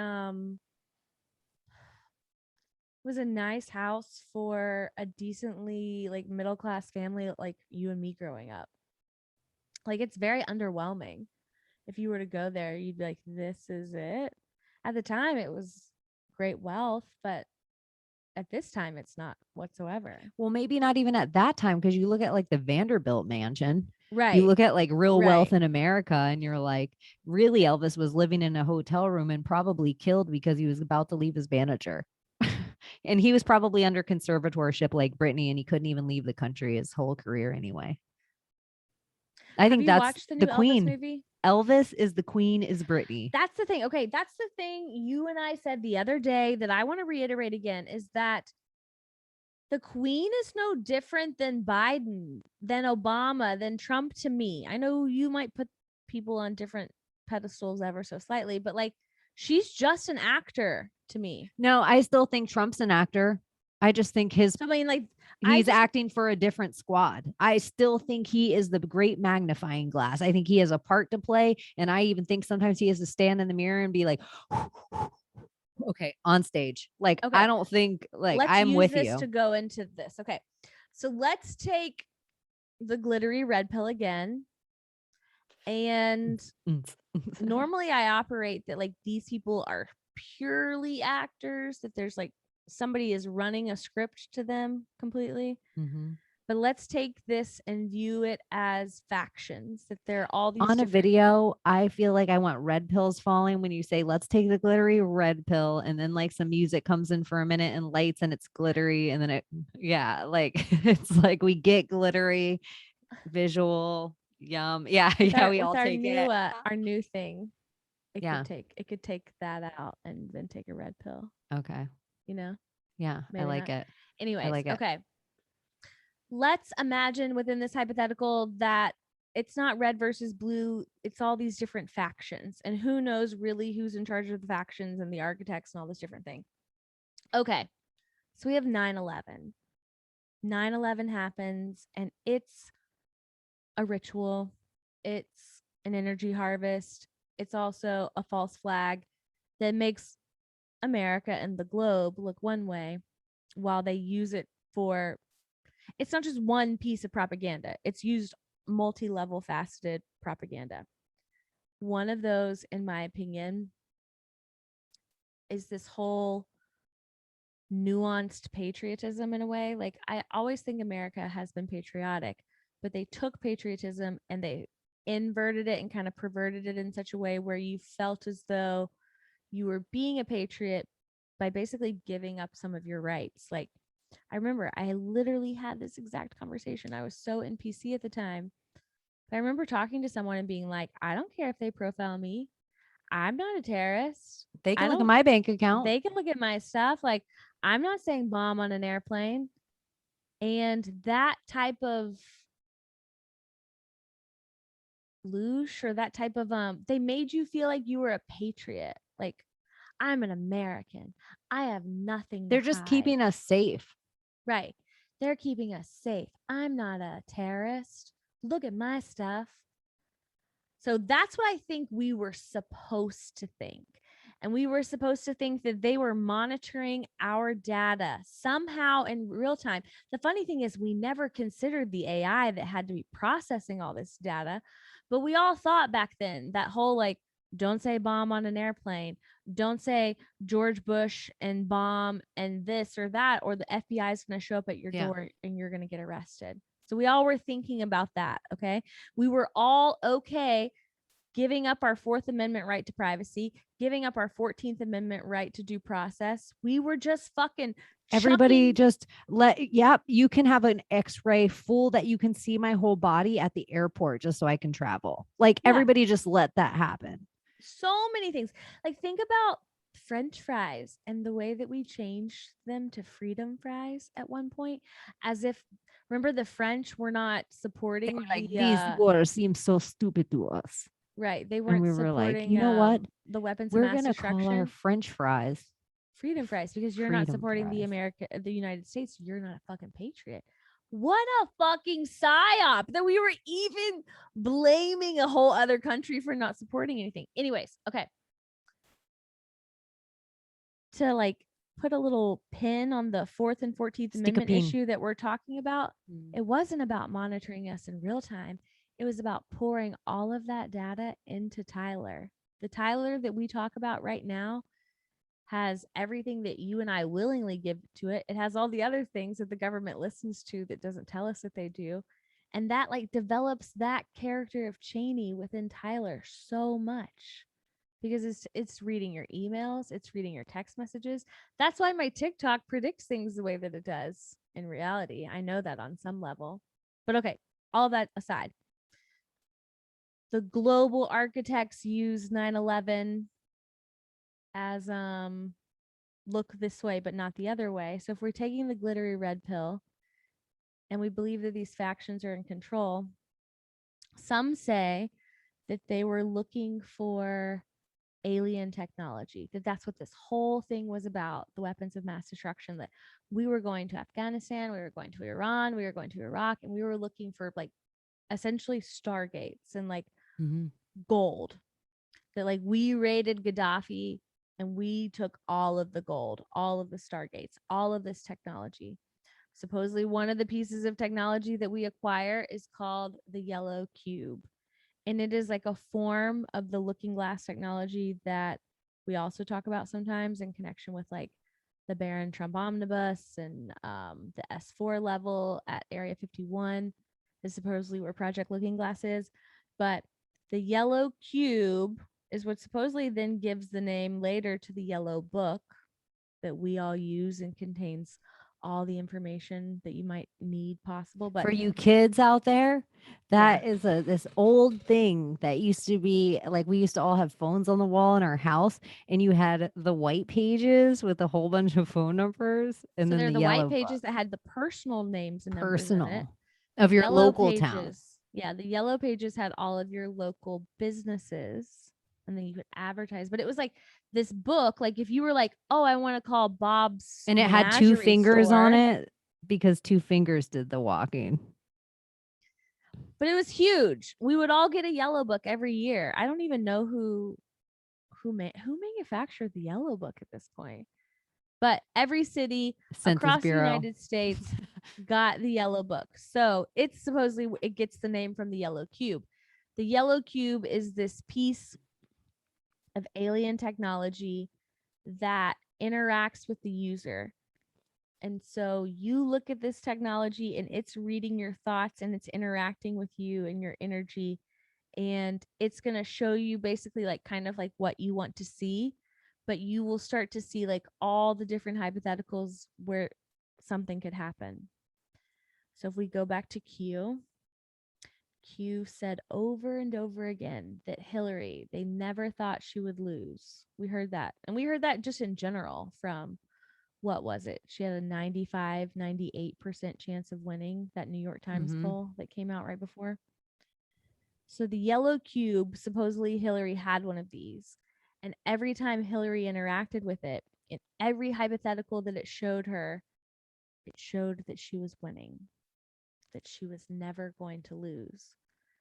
So we don't know exactly how, in the glittery red pill hypothetical theory, that like it deceived her, but supposedly like it But deceives her. it like she only got the cube up till a certain date. I wonder. This is just what I'm wondering now. Because remember, like 6 hours before the election happened, Trump flies to 4 states. So what if she only looks up till election night and she's like, I'm not losing. I'm not losing. I carry this lead. I carry this lead. And he knows where she's going to win. So, like you're saying, the factions, time traveling factions or time viewing factions. Time manipulators, in a way. Well, if you could view the future, you could manipulate it. You wouldn't even have to travel there. Right. Okay, here's another idea. This one kind of just came to me today, but Okay. the Skull and Bones, the secret society at Yale that George Bush and John Kerry were both in, and it said that they have Geronimo's skull. There's a lot of people out there, and they think Geronimo was some like, ultimate warrior and he never got captured. He totally got captured, and he didn't just get captured, he got passed around to all of the world's fairs. Can you Like, tell people who Geronimo is? Geronimo was this medicine man and a really great warrior, an amazing warrior. But the lore of him and what I think of him are two totally different things, because, like, part of me wonders if he was a medicine woman and was such a great warrior. And even if you look at pictures of him from youth to now, like, when he finally was captured or old age, um, it could be a woman, like a hardened woman. And when you look at the regalia on her gun or on his gun and belt, it's so pretty and ornate. Like, it's almost too pretty to just be, an Indian. But it was said that Geronimo was super powerful. And there's this thing in magic that if you have somebody's skull, you can get their magic. And so I always thought that Skull and Bones having Geronimo's skull would be this very specific skull for them to have. So then you take ideas like we were talking about Henry VIII earlier. How perfect if you surround yourself with magical women and then take their skulls, because then you keep their magic. And as far as we know, those skulls could all still be kept with these royals now, and then they have some kind of magic. So it was said on 9/11. Everyone always talks about the Twin Towers, and then everyone always talks about Building 7, if you know. But Building 6 was the one that had the huge incinerated hole in the middle of it, where the whole entire core was out of it. They gave like African Americans way back when a block of New York. And it was like crazy amount of people fit on this block. Like, let's say 20,000 Black people were on this block. And, I'm sorry, for burial, like, because the Black people weren't allowed to have any burial anywhere in New York. So they finally get this block. So they bury themselves on this block. And so all these heads. And so later on, when buildings are going to be built later on, they start excavating the site, they start finding all these bones. All of the bones, millions, all of these bones were kept in Building 6. And so if there was any kind of old magic or old special power, they just incinerated it right out of it would be like, that's why you would burn your dead. so they never came back, or somebody else couldn't use their power against you. That would be your number one reason when I look at all these shows like Lord of the Rings, is so your shit doesn't become a White Walker. Somebody can't Right. use your shit against you if you dragon fire it. So it's just like certain little weird, like I always hear the shadow government and I always hear like dark ops, but then to actually think like magic, like what are these people doing with the skulls of people? Like what are they up Wait, what were to? you saying about Geronimo's skull though? That it Oh was yeah, so contained Geronimo, there? they Okay. had, well, no, they have his skull at Skull and Bones. They took him to the World's Fairs, and he was like a super poor dude for the rest of his days, and he would actually sew new buttons between every World's Fair so that when the people came, he could act like he was pulling off a button and sell it to them. So they'd be like, "Oh my god, I got a button from Geronimo's shirt," but he would just sew buttons until he pretty much died, and then they took his skull. But everybody thinks like, oh, like he never got captured, and then when he died they snuck in the night and stole his skull. Like, nope, he got captured in his life. But it's those I lures. had something to tell you, but it's just escaping me now. Hopefully it comes back to me. That's really interesting with the skulls though. Some people say like that's why you scream Geronimo in battle, so you would like call that energy, and I'm like, that's probably what the overlords told you to scream in battle, because they would mock you running to your own demise. Right. Like Geronimo, or jump out of a plane, Geronimo. Geronimo. I don't know. How interesting. Yeah. All right, what else is on your okay, so that connects the That's 9/11 your gold cube. Hillary to the yellow cube. White envelopes was on here. I was gonna write it. I just had it written down. Um, did we talk about Prince Charles being the first one to say the Great Reset? No. Tell He was the everyone. first one to ever really mention that. And I just think that's kind of, and people are like, well, Prince Charles is obviously a puppet too. I'm like, no shit. But in the actor world, like if Britney Spears was the first person to Yeah, we say still the have to Great note who Reset. says shit. Yeah, like I'm sure the Rothschilds or whatever family you think we don't know, the Khazarians or whatever, whatever, the Boule, whatever names you want to give out, cool. But this is the puppet that said it. And I do think it's interesting that now he's King Charles the Third. And King Charles. oh, and dude, he might not even have to, there was an assassination tipped on him in Australia. But this mofo, I don't know if you've looked at his hands. Have you? Them sausage fingers. They are thicky thick. They are so Could gross. you imagine them like No, that's what I thought of they'd right be like away. this big? I mean, you wouldn't have to put it. Barfarama. I'd be like, Barfarama. And I was thinking of Camilla Parker Bowles, like, ew, I wonder if he's ever touched her with those fingers. Like, and he was shaking all these people's hands as he was walking by. And I was like, I would be like, sorry, but no, They I'm just good. look like they're full of fluid, you know? Like Well, he he looks probably has like he's just edema. on like the edge of gout at all times. Yeah. And that's where I was, or like super alcoholic, tons of salty food. And so I was thinking, Maybe it's just the reptilian in him, you know? his skin suit isn't fitting that well. Yeah. But then I was like, you had that prediction that he wouldn't make it to the king. So I'm like, what if his health, like he just looks like like they're pointing out his hands to us for a reason. Like then it Well, sells they're the narrative. starting the health talk. Yeah. Then it You sells got the to watch for the narrative. breadcrumbs. Why this? Why now? Why are we being offered this information? And he's the environmental king. It's all a matter of observation. And the chairs that him and Camilla Parker Bowles were sitting in today were really, really close to the Kevin Spacey, Ghislaine Maxwell Like chair. Camilla. First off, I really like the name Camilla. I used to want to name one of my kids that. But like, what are you telling little girls? Like, you can sleep around and you can still become the queen. Yeah. I mean, Rags to riches, son. yeah. And I feel like her husband was like a high up in the Navy or something, or the Air Force, something like he was his own respected person. And But Charles has got to have at least what, like 10 mistresses?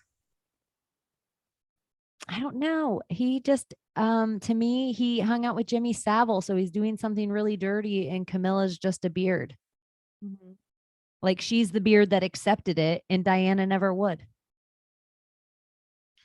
Okay, so if you're in the bad guys club At what age do you become like self-aware?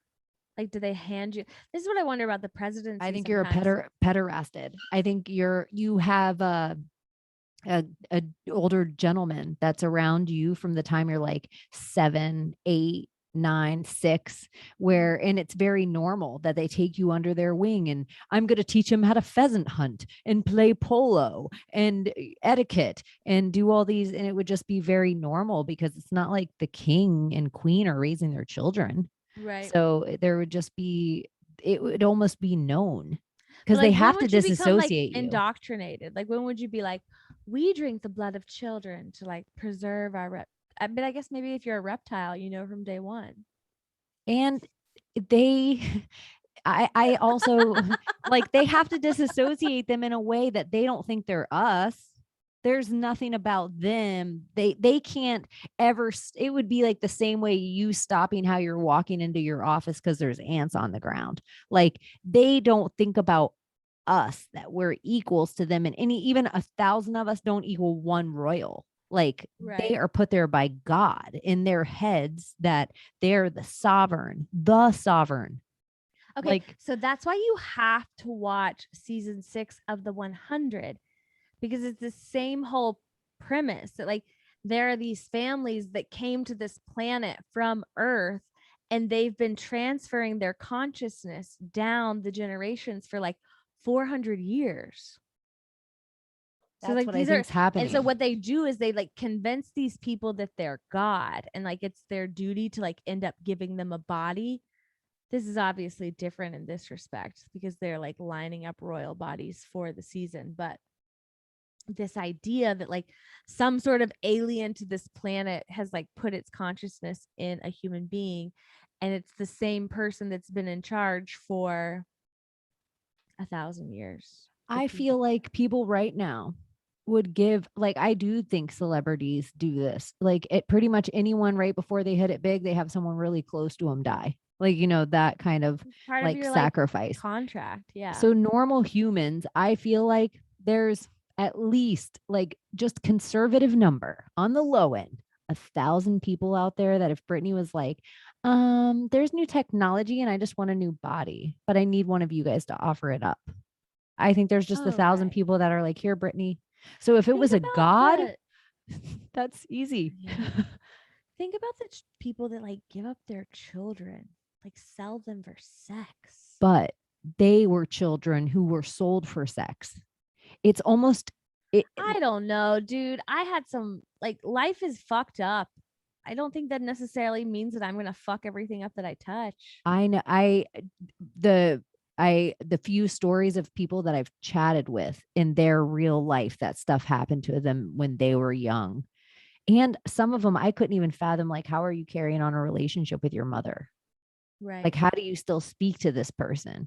And it's because in their healing, they're like, my mother was so abused. Right. And it's just like, geez, like just getting a phone call because that's what you've always done. But then there's this other thing that a lot of these people have no idea who their father is. Mm-hmm. So it's like the man that may or may not be coming to pick you up, may or may not be your dad this week.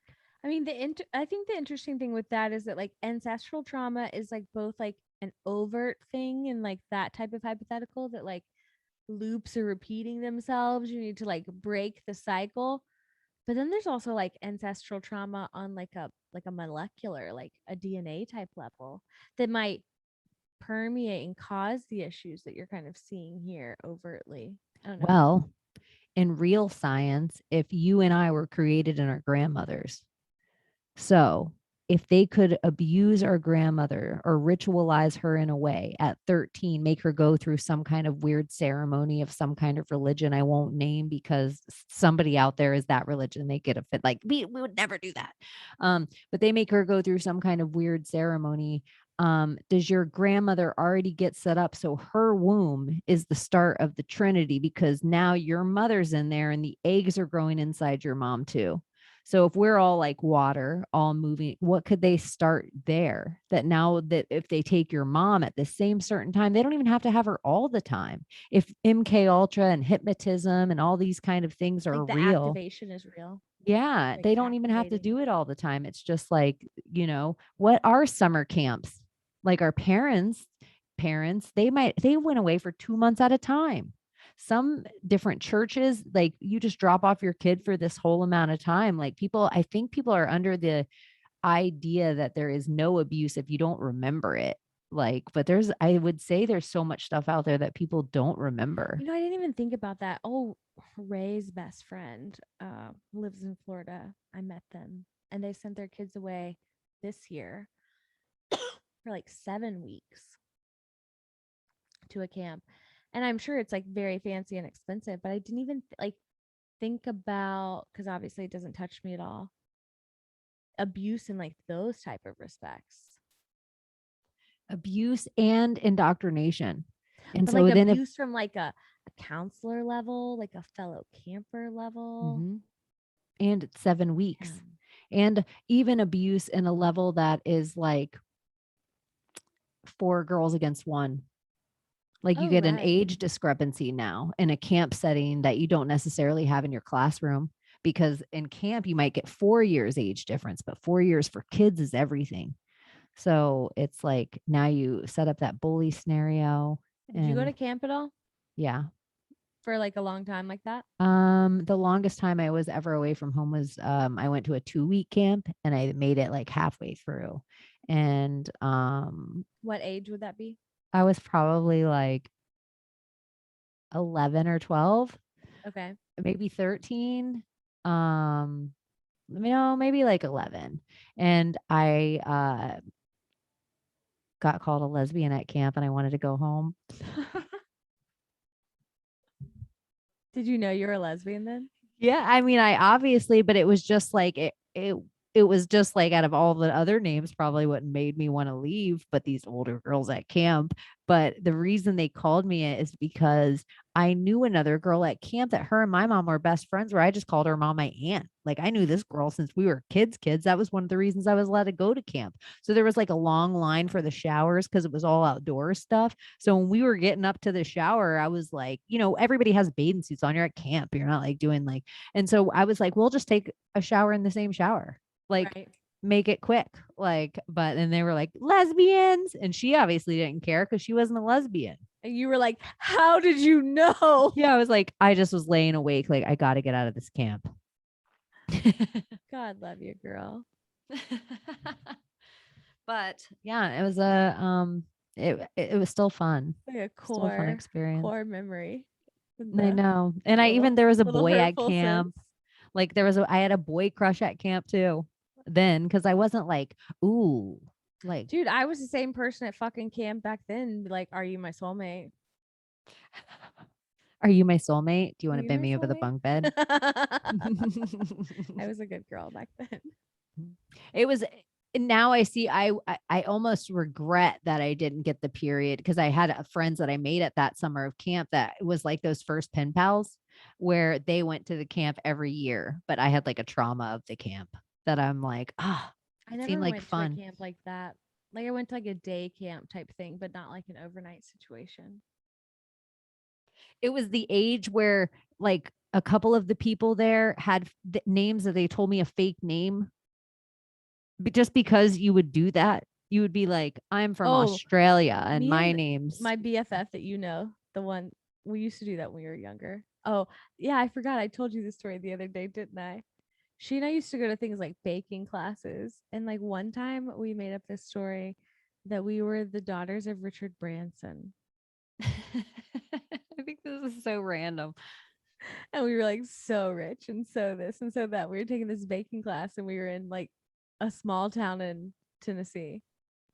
But you and I were remarking on the phone, like, what would possess me of all the people to say Richard Richard Branson, Branson? because I told you I was flying once and told people that Belinda Carlisle was my aunt. And I'm like, why of all people, Belinda Carlisle? And if you don't know who that is, it's the lead singer of the Go-Go's. Like, how random.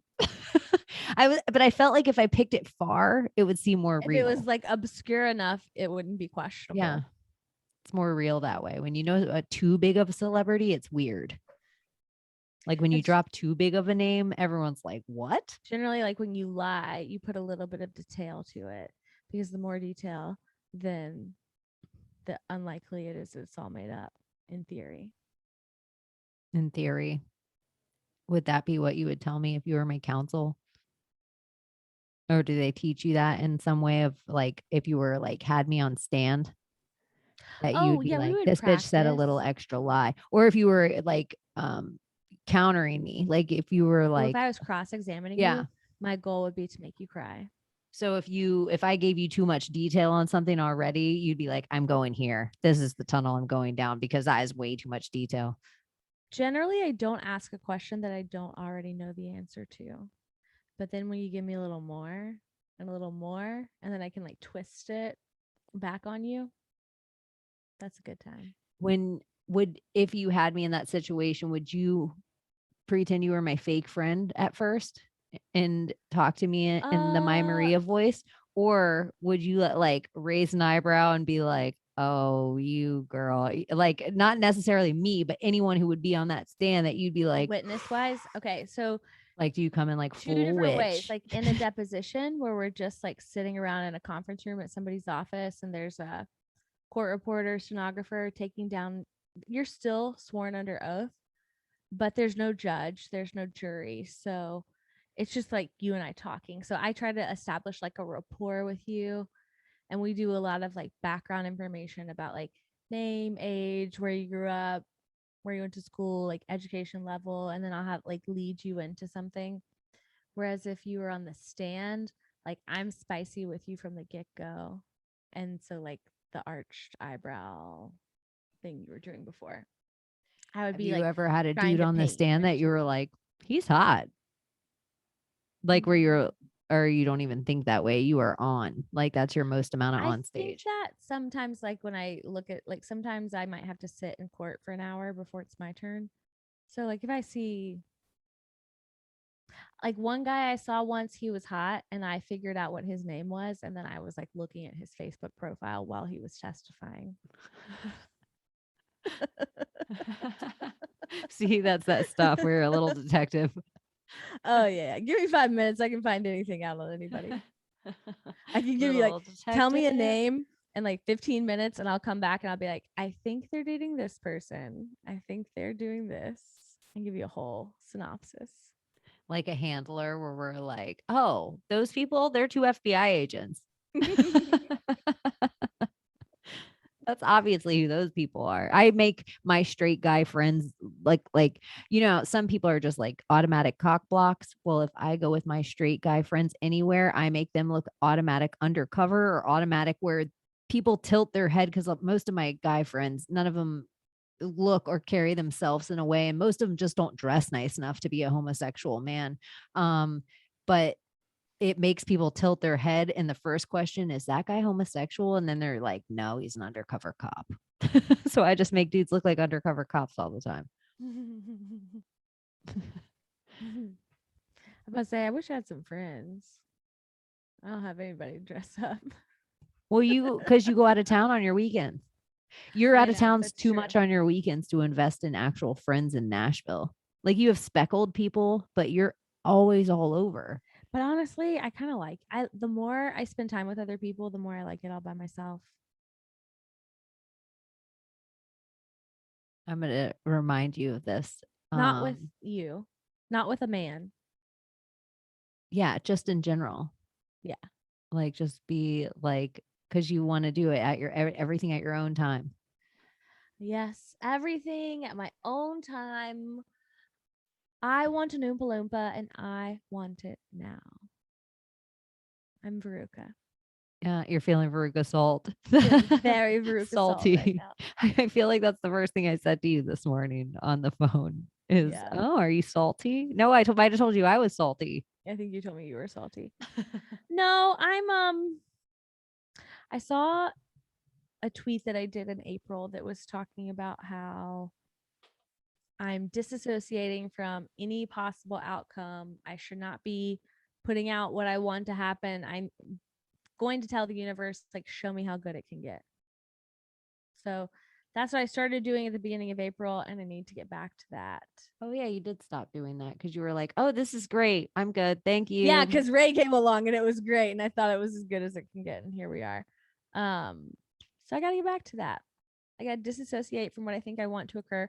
Like this weekend, I went back home thinking that I was going to run into him, and I didn't run into him at all, and it wasn't the weekend that I thought was going to happen at all. Your expectations are ruining your weekend. My expectations are ruining my life, really. Yeah, because you have a pretty great life, but your expectation on what's going to happen isn't the thing, and then you're disappointed.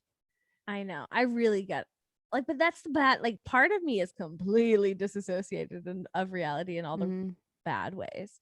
I need to disassociate from like my expectations because I told you this, I think, a podcast ago or two, where I went to something and somebody messaged me, DM'd me, and they were like, "You live the most incredible life," and I was like, "You know what?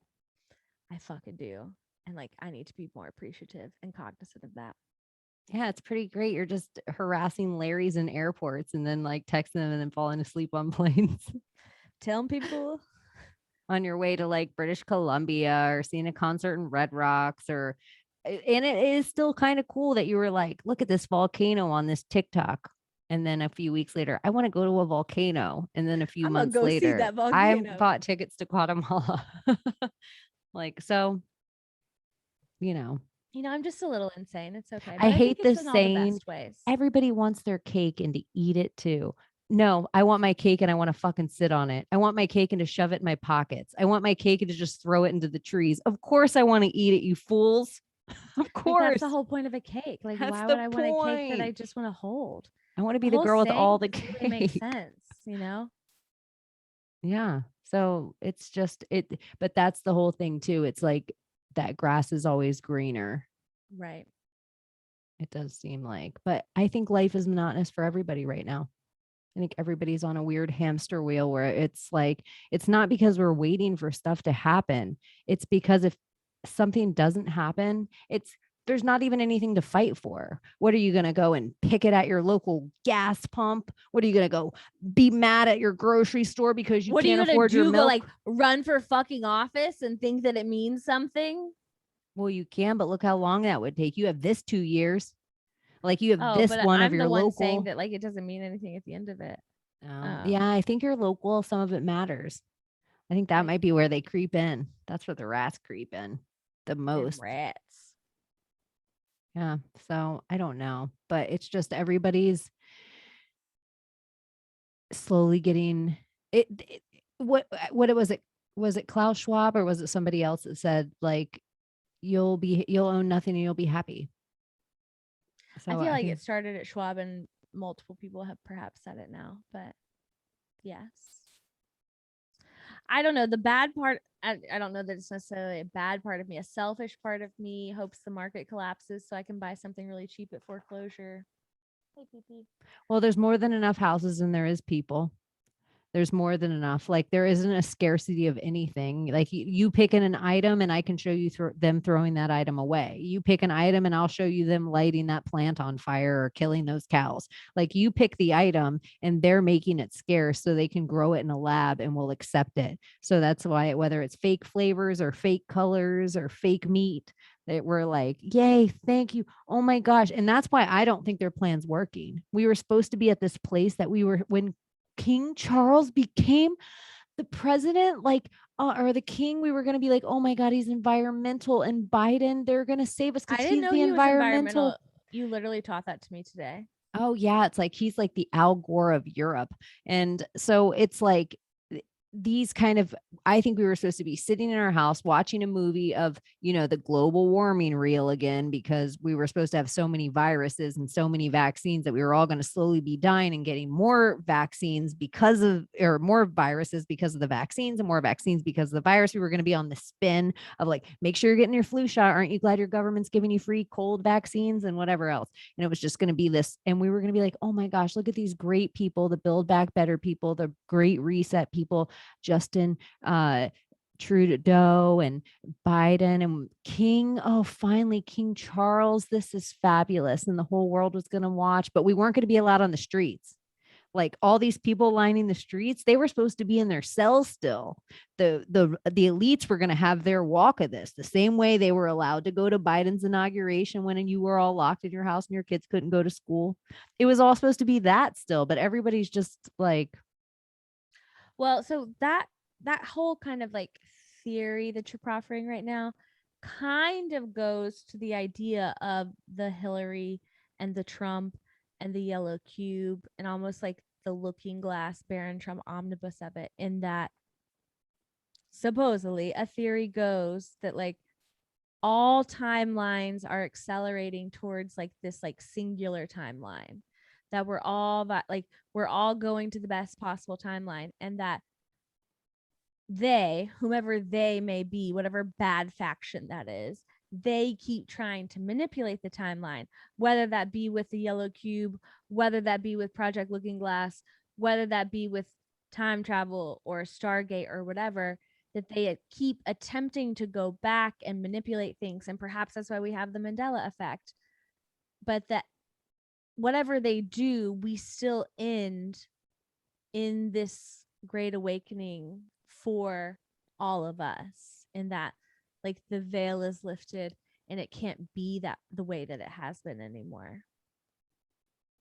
yeah, So that's everybody just wants like something brand new. Like everybody's tired of whatever the old is. But like they want a new that, like, world things order aren't working anymore, that they're failing, that would lend to that discussion that like Trump is a good faction, and that like they keep trying to manipulate the timeline and it's not working, and that we are, Q was a little too early for his time and it just took a little bit longer. That whole thing. Yeah.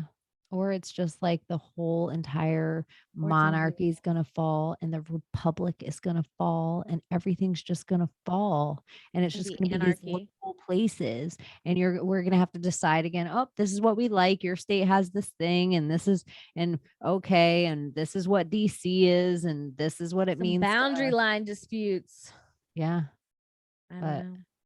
I don't know either. I do think in the Mandela effect of it all, and the changing timelines and the highest possible timeline and things we all remember or don't remember anymore. You and I were also discussing today, which I think is really interesting along the lines of all that, which I would like to put out to your audience to see if they are missing peculiar items lately. Or if they found something in their life that they know hasn't been around them for like 5 years and they're like, where did you come from? And it's just like these little weird items that we're saying, if it's like our inception or our totems from our timeline, do you have those things that you make sure you put in your pocket every day so that the timeline can't change on you? And then are there other days it's not there? The timeline does change on you, but perhaps what you have on you always goes with you. Or it's weird. You wear like a certain necklace every day. And then one day you wear it for years, maybe. And one day you take a different charm off of it or change your necklace out. Like something's the same on you you have the same wallet every day. And then one day you change your wallet. It's like these little things. I changed my wallet. I bought a special wallet for Guatemala and I didn't change it back when I got back. Like it's still that like, it's like a piece of metal that with like a rubber band around it. And you put currency in it. Even those ideas, it's like we were talking about paying attention. So you have this currency again that it probably does matter how it's held. And like how much of it we have compared to our credit or our cash. Like, are you a person that still keeps change? Like I keep a silver coin in my wallet all the time. Because I just feel like if shit hits the fan, this coin will get me where I need to go. Just when I'm gone. It's like a pirate having gold earrings. Like I can always bury myself with just take my earrings. It'll pay for my funeral. Is there any like last thoughts on the notepad that we could we went through 2 things out of like 30. Briefly? Oh. So I could just throw you a random one and this will be the end because I think it fits with everything and it's totally random and weird. And this will be the last one I'll read out of it. What did you want to tell me about time travel and tanning beds? Oh shit. I remember now. Okay, everyone, let's take the pill where space is real. Okay. So we're It's going the to operate. space is real philosophy. Oh, and then I'm going to tell you about Banff one more time. We'll talk about the stars because Okay. this is a celestial conversation. Okay. Overarching thought as we go into this, like, are we like kind of time traveling when we're laying in the tanning bed? If you still go to the tanning bed sometime, or no, not the tanning bed, while we're tanning, excuse me. So if we believe that space is real and the sun is real and it's as old as it is, and like time, space, dilation, and relativity and light years. So you're telling me that it takes, I think you said 50 million earlier today Yeah, when I we were just talking. So let's just make that up. So it takes 47 million years for sun to like, or light not to our leave. sun. I think our sun's 90 million miles away, but Okay, like then we were let's do talking that. about stars too. Okay, but let's just talk about the sun. Whatever. 90 Yeah. million years for heat, light, whatever the fuck you want to call it, to leave the sun's surface and then to reach my skin laying in Florida with you on the beach. Like, isn't that kind of like, so as the melanin increases in my skin and the tanner that I get is caused by sun that I'm receiving that's essentially like 50, 90 million years old in theory. Mm-hmm. So like I'm getting tanner, and like, isn't that kind of like a time travel thing? And you're getting energy from a Right. place. I'm So being could you my body is being energized in like multifaceted from the astral layers almost? from 50 million year old light. And so here's something I want to compile to that, because this full moon, like when I looked at my phone, I have a full moon app and it was at 100%, but it was at 100% when my sun was still up in Florida. So I was like, you know what? I'm going to go lay out in the sun and do a full moon ritual at the same time. Like I'm going to have full sun, full moon. Let's see what's up with all this. And I was thinking while I was out there, like, obviously I couldn't see the moon. And I was like, all this energy, they say all this healing property comes from our sun. If the space philosophy is real and all those other stars out there are suns, do they all have their own healing properties and we need to be sitting out in the Right. Like stars this. more? Oh, yes. This is what we were saying. Yeah. If it's all polarity, should I be sunning myself in the sun? And should I also be sunning myself, but for a better word, at night? Like it's not just about like the light. Like light doesn't have to just increase the melanin in your skin. Like the light from these stars, like, do they mean something? Should we be going in this is why witches are naked. Right. It's Should I be making naked sense to me outside now.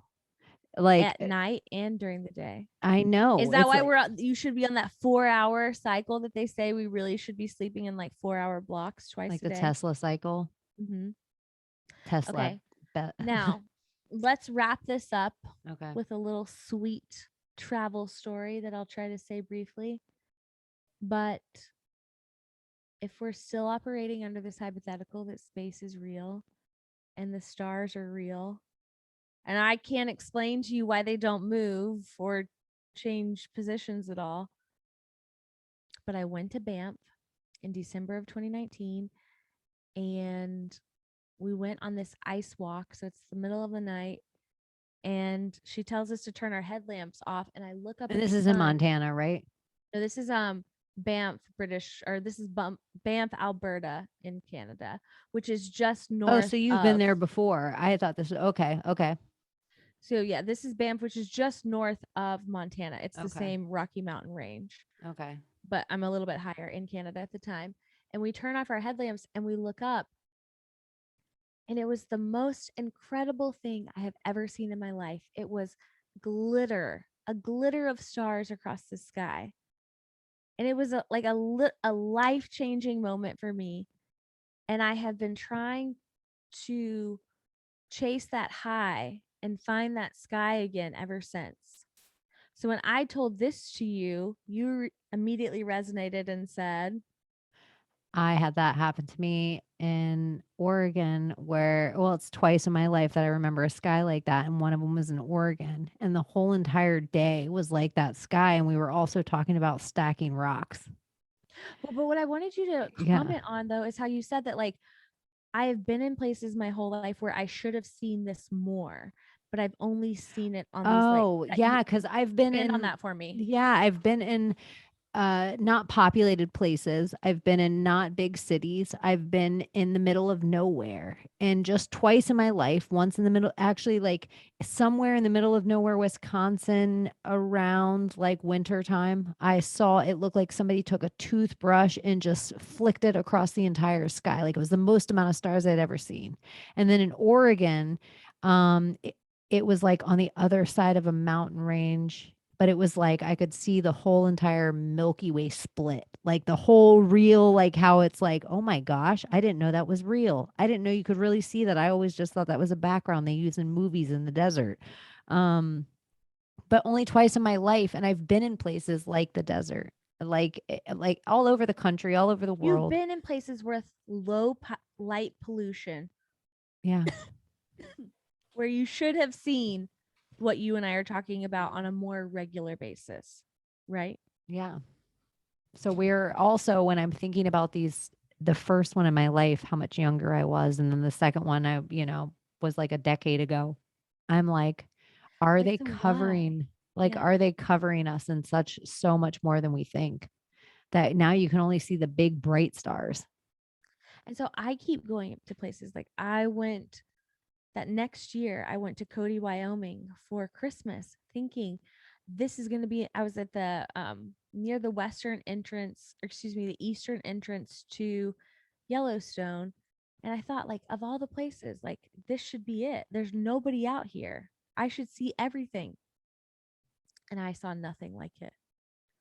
So like what is it like again, we're making the assumption that space is real, that the stars are real, that all this is real, but like a what is that in that hypothetical, and if it's not real then like what the fuck are we looking at, And yeah, if it's and not why can I real, only see it in these couple places? yeah, let's take ourselves out of the space philosophy and let's put ourselves inside the firmament and think of how much more crazy this concept is. That how come this spot through the looking glass, so to speak, you can see all these stars, or you can see the sometimes that crack in the Milky Way almost looks like you're looking at stars through the firmament. Mm-hmm. But it also looks like, I remember staring at it thinking like you could almost see the stars pouring out of it and then dispersing, like it was the center of the universe. Like you could Right, almost see like the a crack line. almost. Yes, like it's all coming out of there. You were unzipping it and it was coming out. I could have stared at that sky all, I could still be staring at it. That's what I was telling you, that unfortunately when it happened to me I was with a tour, and so we got to maybe spend like a couple minutes out there before she was like all right let's go, and I'm like no wait, like I can't move. Like I have to keep looking at this. And that's why I keep chasing it. Okay, let me go to Montana. Let me go here. Let me go there.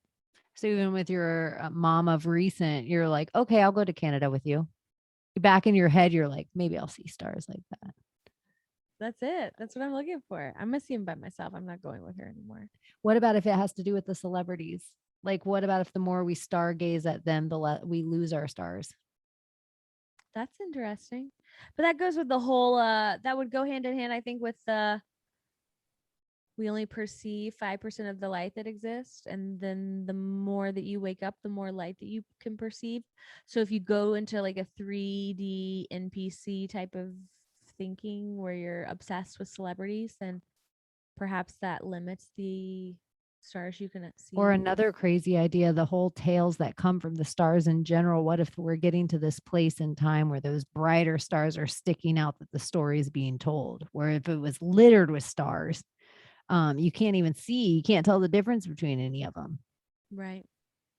I don't I don't know. know, so I guess like anyone out there, like I think like if you know, you know, like if you've seen the type of sky that we are talking about, you know exactly what we're talking about. If you're thinking about maybe, the answer is no, you haven't seen it.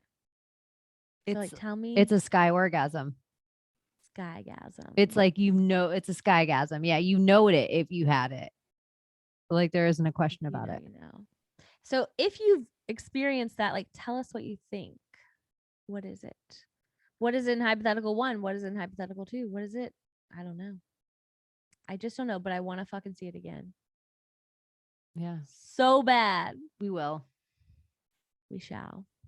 355 days. Secret project numero 2. Yeah, that's the second one. All right. Do you have anything else for me? I don't know No, that I have anything that's else for good. you. I think it's What's the emoji? So if you have reached this part of the podcast, you are officially an elite member of the class. Now, I don't always know that you listen to the podcast. So you would warm my cold little black heart if you take the following emoji and you send it to me in some way, preferably in a public way. Like, obviously, I love it when you DM me, but if you're wanting to like show solidarity with your classmates, then comment it for me. here's what I would say. Okay. There's a couple of little emojis if you're clever about it. You could go easy stars. There's like one that's 1 star. It's like looks like what your kindergarten teacher would give you on your paper. There's I one like that to has be like weird. 3. I know, I'm adding to it. There's one when you look deep into it, it's like a shooting star inside a frame. And then there's one that looks like a night sky inside a frame. But I think they should get clever with it.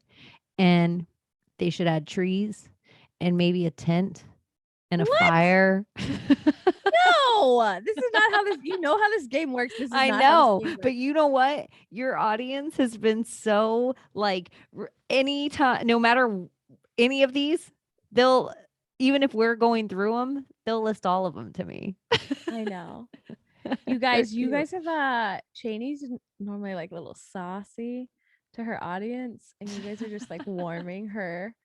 You were My saying they were cold like black so heart. nice to you, right? Yeah, they're it's like they're super sweet and really friendly. And my audience and me, we nerd out and it's real, like, they're super sweet. I have a great audience and like we're a pretty tight crew and I try to like be as present as I can, but I just we're like a little nerdier or something. But I mean it in an endearing way where your audience is like I don't know. Your audience is a little more extroverted, I think.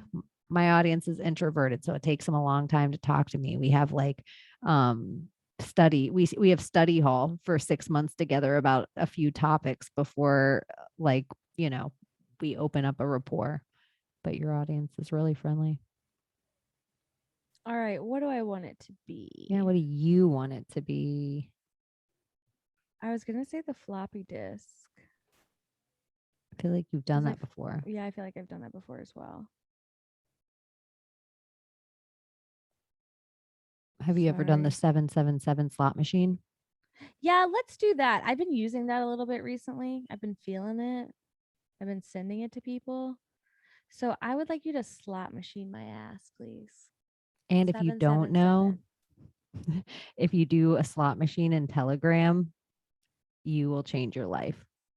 Right, because the slot machine is not just an emoji, it's an actual slot machine.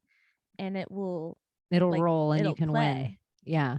And I used to be so fucking good. I'd come in the chat, I'd roll it once and it would roll 777. It was fucking incredible. I know if you're an extra elite member in the Telegram channel, you could spam the chat just this week with slots until you win. Right, yeah. Slot it up, Everybody gets baby. mad about it, but if you were to slot until you win this week, it would totally be allowed. We'll let it pass. If you're not aware, within the episode notes of this episode and each episode, there's a Telegram chat, which is a chat of all your friends, and there's also a channel, which is just me pushing stuff to you, so you can join either of those, both of those. I'm gonna be annoying and ask that if you're still listening. I always ask to like listen, like subscribe, but would you go and like actually leave me a review? Because I was looking through my reviews and other people's reviews, and I just haven't had any in a long time, and it would make me so happy. Yeah, And maybe if my audience is listening, they if you can leave screenshot it reviews. and send it to me, I might send you a hat for free. Uh What oh. I'm wearing. Yeah. Leave a good, long, juicy one. Yeah. Big old. We gotta talk about it in the next episode because we've been talking about it. Do you guys remember Juicy Campus? I want you to think about that. We'll talk about it the next time we get together. That means If we'll we never had a talk ju- about it again. Oh my god, that's so funny. If conspiracy had a Juicy Campus, what would be posted? Oh my gosh. What about if we had a blind items on our new show that Send us in a blind item. No, but we just made up the blind items about stuff we know that goes on in the like podcast like backstory. I would never do this Talking to about the people. same person over and over. I would never again. do this to people. This isn't my I read the poop. We're being a little gossipy. I spill the tea. I don't spill the tea, but I'll help slurp it off the floor. Let's just say Chaney and I make great tea for each other. It's always interesting. Fucking piping hot all the time. It's always interesting. Full of caffeine. It'll shoot you right out of a cannon. All right. It's been awesome as always. I love ya. I feel like we almost did 3 hours. Yeah. And thank you so Easy. much. Catch you on the flip side. Bye bye.